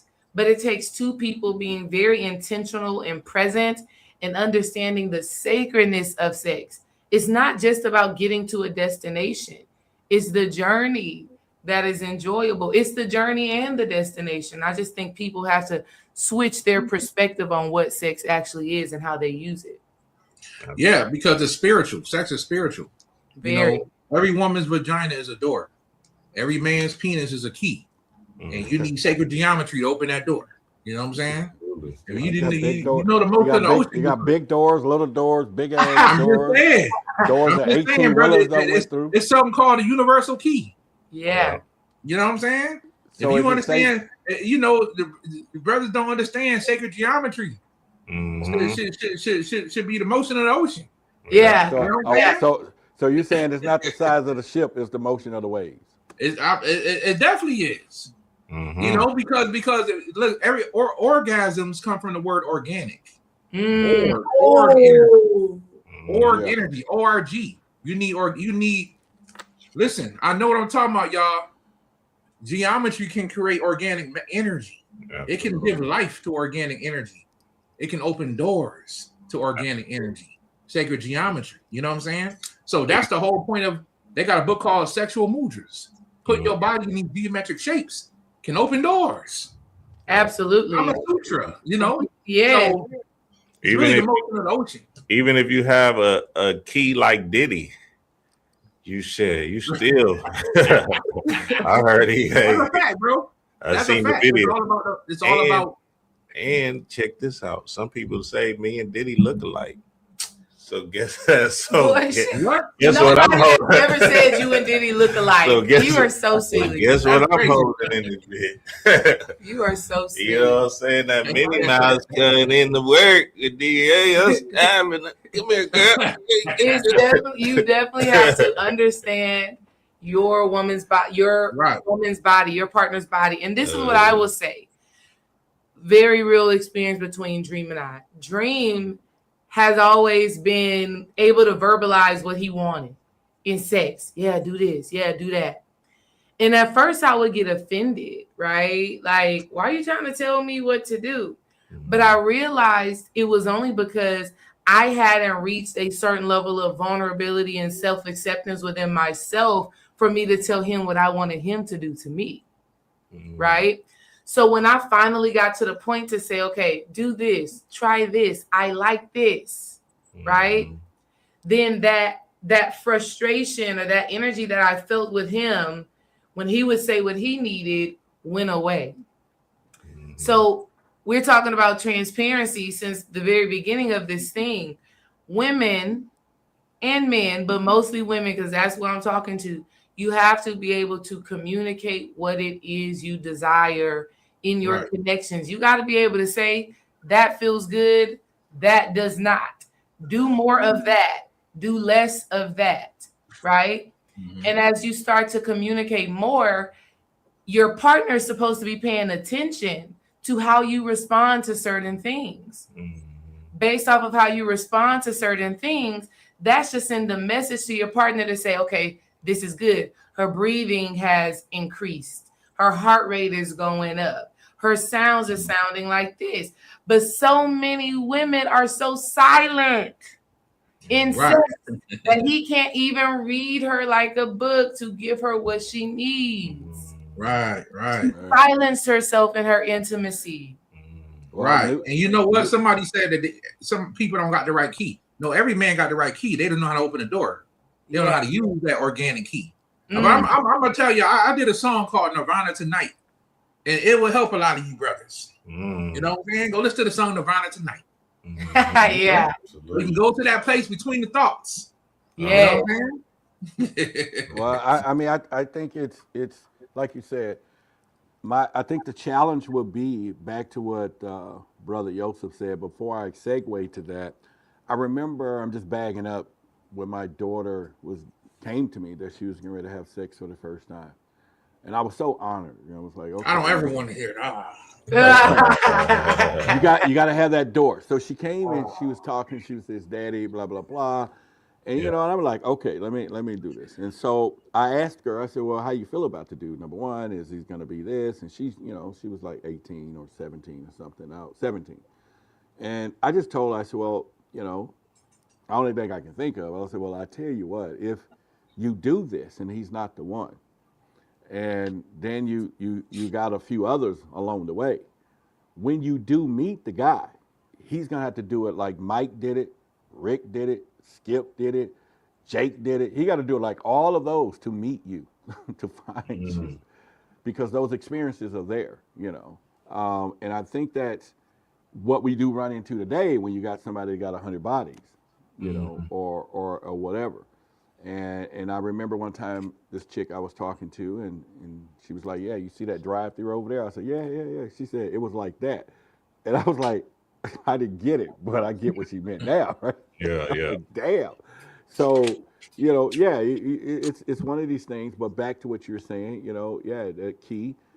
What about Desiree when you have this woman, like Joseph said, that only been power drived all her relationships because that's just the way she's seen it, you Wow. know, or and yeah, she thinks that's the energy. Oh, I just like it like that. Just but have Yeah. not been sensually, and then Yeah. of course ain't gonna allow you to explore because she doesn't know it.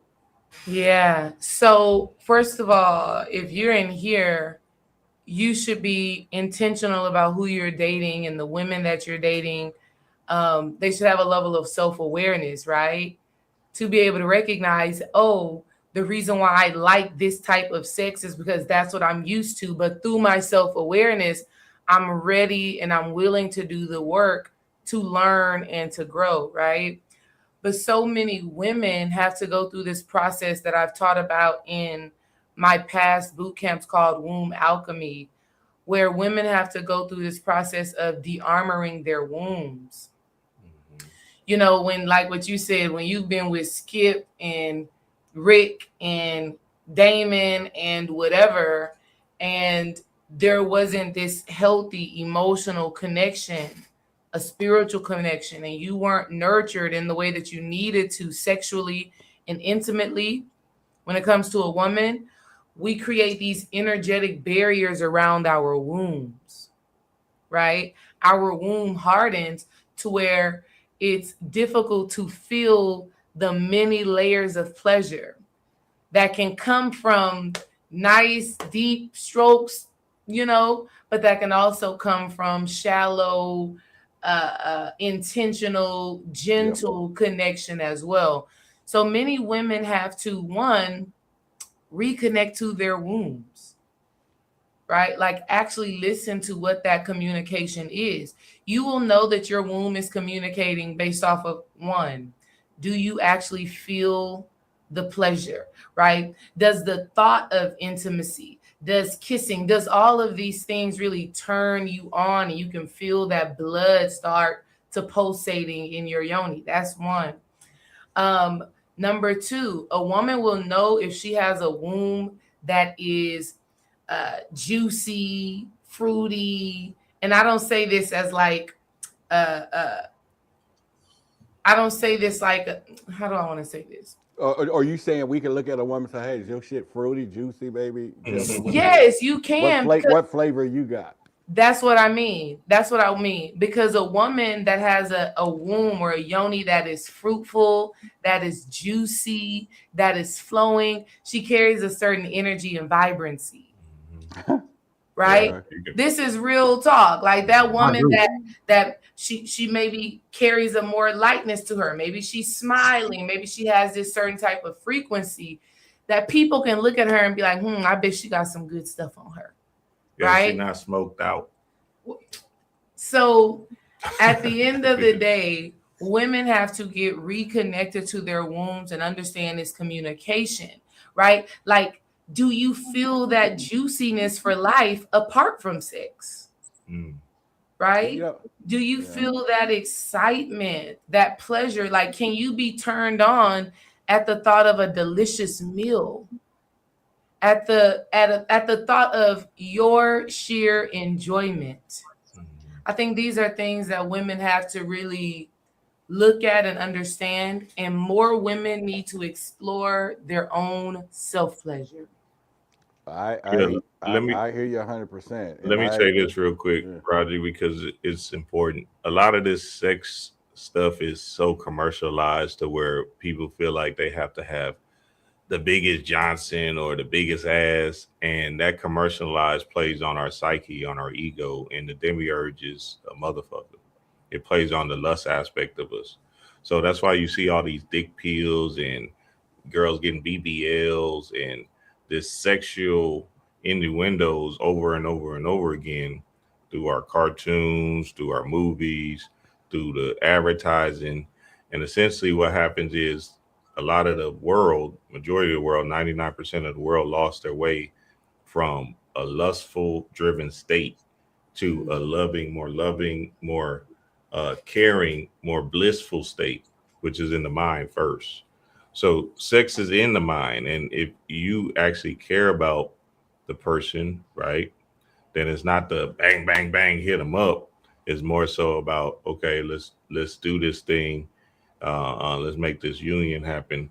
And here's a really good book y'all should get, Gods of Love and Ecstasy, where they go in detail about the divine feminine and the divine masculine and the gods and how they approach the sexual union, right? When we're talking about being in the spiritual gnosis of this thing, we're talking about getting out of the lust state, right?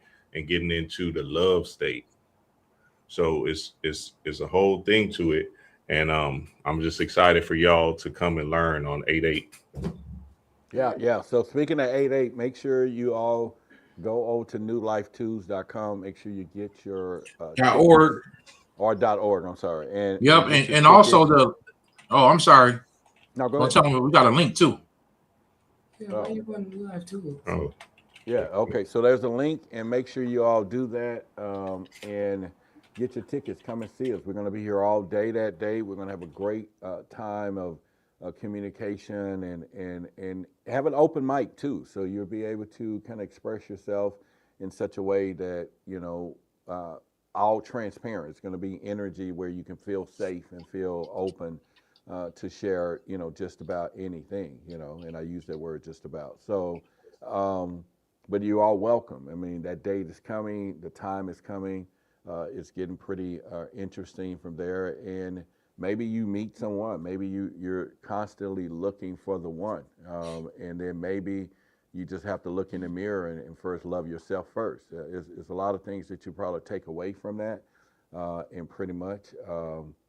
And I think it's going to be a wonderful thing. And back to what Desiree just said earlier, I was getting ready to say, I had it's probably about 2 months ago, I met a woman here in this building, and she was pretty, higher energy. She was just coming at me a little bit and basically told me her stuff was heaven on earth. And I was like, I had my Scooby-Doo, like, earth? But when I turned, it just turned into the word hoe. H-O-E. I was like, heaven on earth, hoe. Okay, whatever. mm-hmm. But, for a second there, it almost got me, just to think, at this point. But I guess everybody know. But I would definitely love to ask somebody, what's your flavor down there? Yeah, I don't know.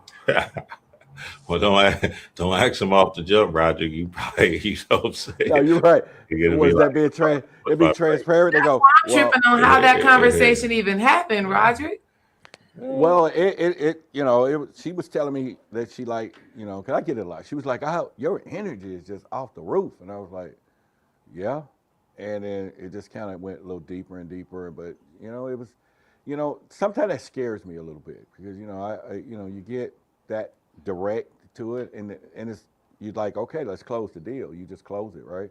But since I'm not that easy, I ain't just giving it up like that, So it's I was playing a little hard to get, but it was interesting take for that, 20 minutes. So yeah, I used to be a heaven on earth too myself. yeah. So I'm like, all right. So we just look at it from that way, but yeah. So I think we got enough questions for you all, unless there's something else. But basically, the takeaways I think today is that red flags are red flags. But that I don't necessarily mean you take out and running. So what we're talking about now is addressing that with the person, trying to see if you can get a little more transparency out of what because the more information you get, the better decisions that you can make when it comes down to that. For you big guys like myself, You're gonna love yourself, which I love me some me. I damn sure do. And but at the same time, big gals too, or little people. You know, some of y'all are little, and some of y'all are little minded too, right? So there is a little something for everybody. You know, there's people who can look at someone else and say they're less intelligent and this and that. But what I do realize, there's people that's a 24 can't wait to be a 20, and there's people that's a 20 can't wait to be a 18, a 18 can't wait to be a 16, a 16 can't wait to be a 14, a 14 can't wait to be a 12, all the way down to 6. Everybody's discontented some way, you know, when you're running into these things. But I will give the guys an advice that I've learned. You know, most of these women that I'm noticing now dresses like their spirit, and you will tell by the way they dress, you know. And technically, you can go run your ass into the hospital right now. Just look at how everybody's dressed. You're gonna know who the patient with his ass out. You're gonna know who's this and who's that and everybody dresses. So you know, I just leave that with that one. Sir, yes, sir. So we good? Y'all good? Yes, sir. But let me show y'all what I'm about to eat now. Oh shoot. Okay. Ah. Oh yeah, yeah, you on it.